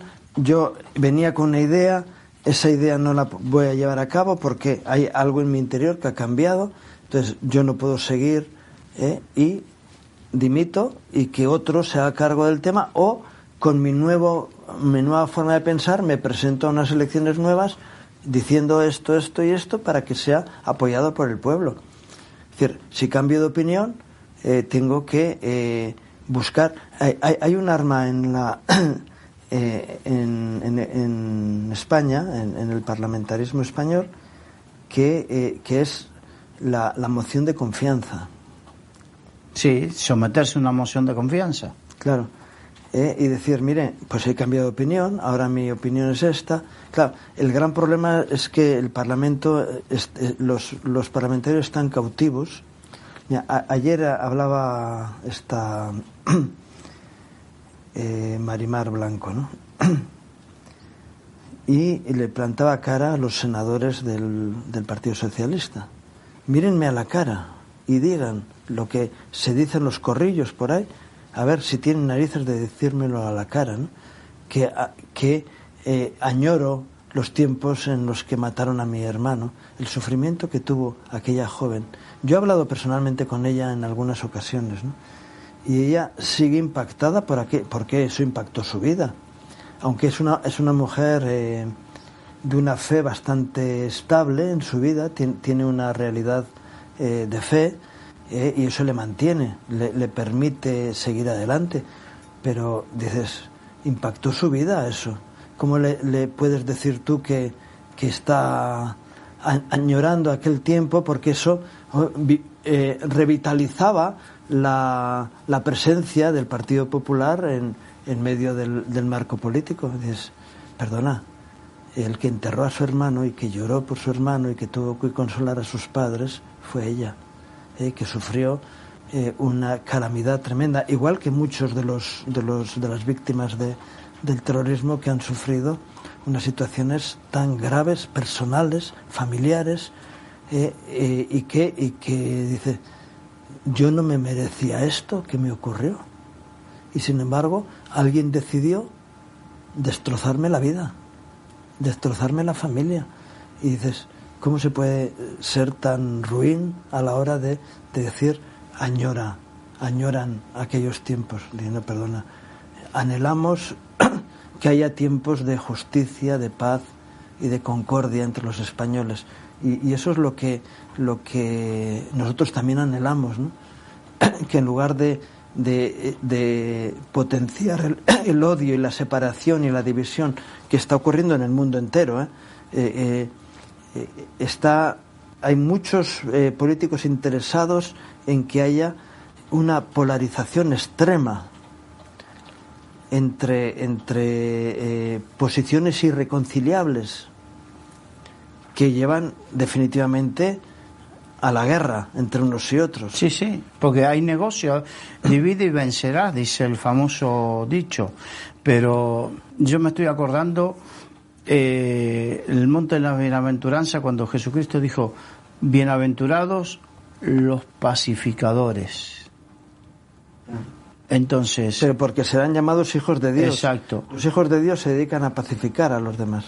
Y tú hablabas de que precisamente lo que anhelamos es la concordia, el perdón, una serie de cosas, la justicia, que no haya corrupción, porque el que hace corrupción hace maldad contra su prójimo, porque está teniendo una ganancia deshonesta que está perjudicando a su prójimo, sea del partido que sea de la ideología que sea, no importa. Lo que está mal si es de derecha, de izquierda o medio pensionista. Está mal. Está mal, así es.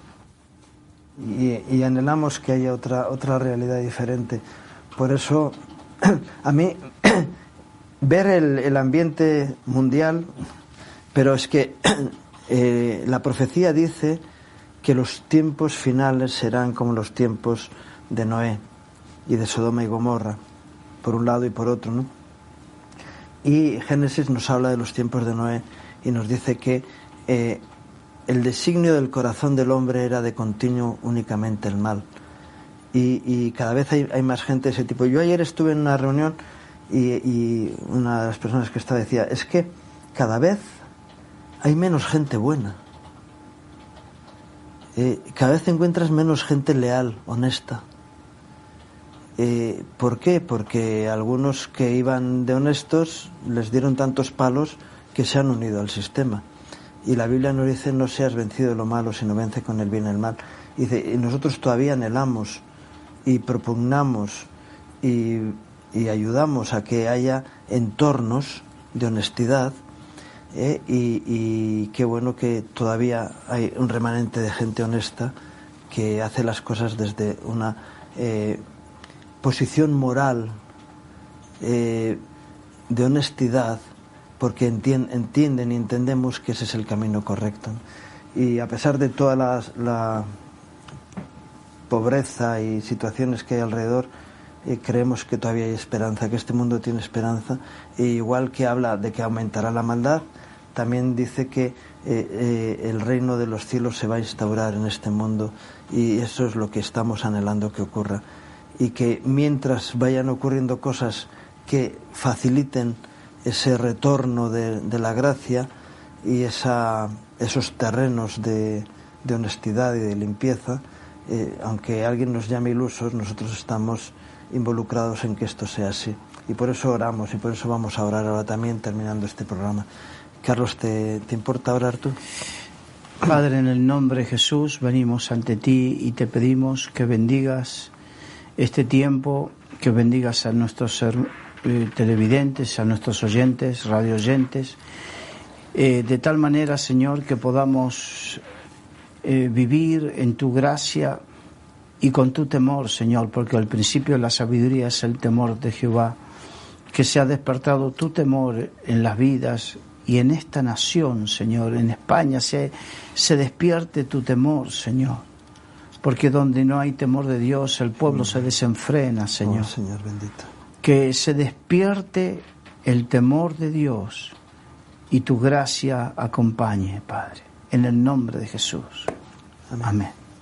Y gracias, Carlos, por este placer. tiempo, y gracias a ustedes por acompañarnos en este programa, deseándoles un día más que Dios traiga gracia y bendición a sus vidas, sus familias, sus trabajos. Que Dios les bendiga.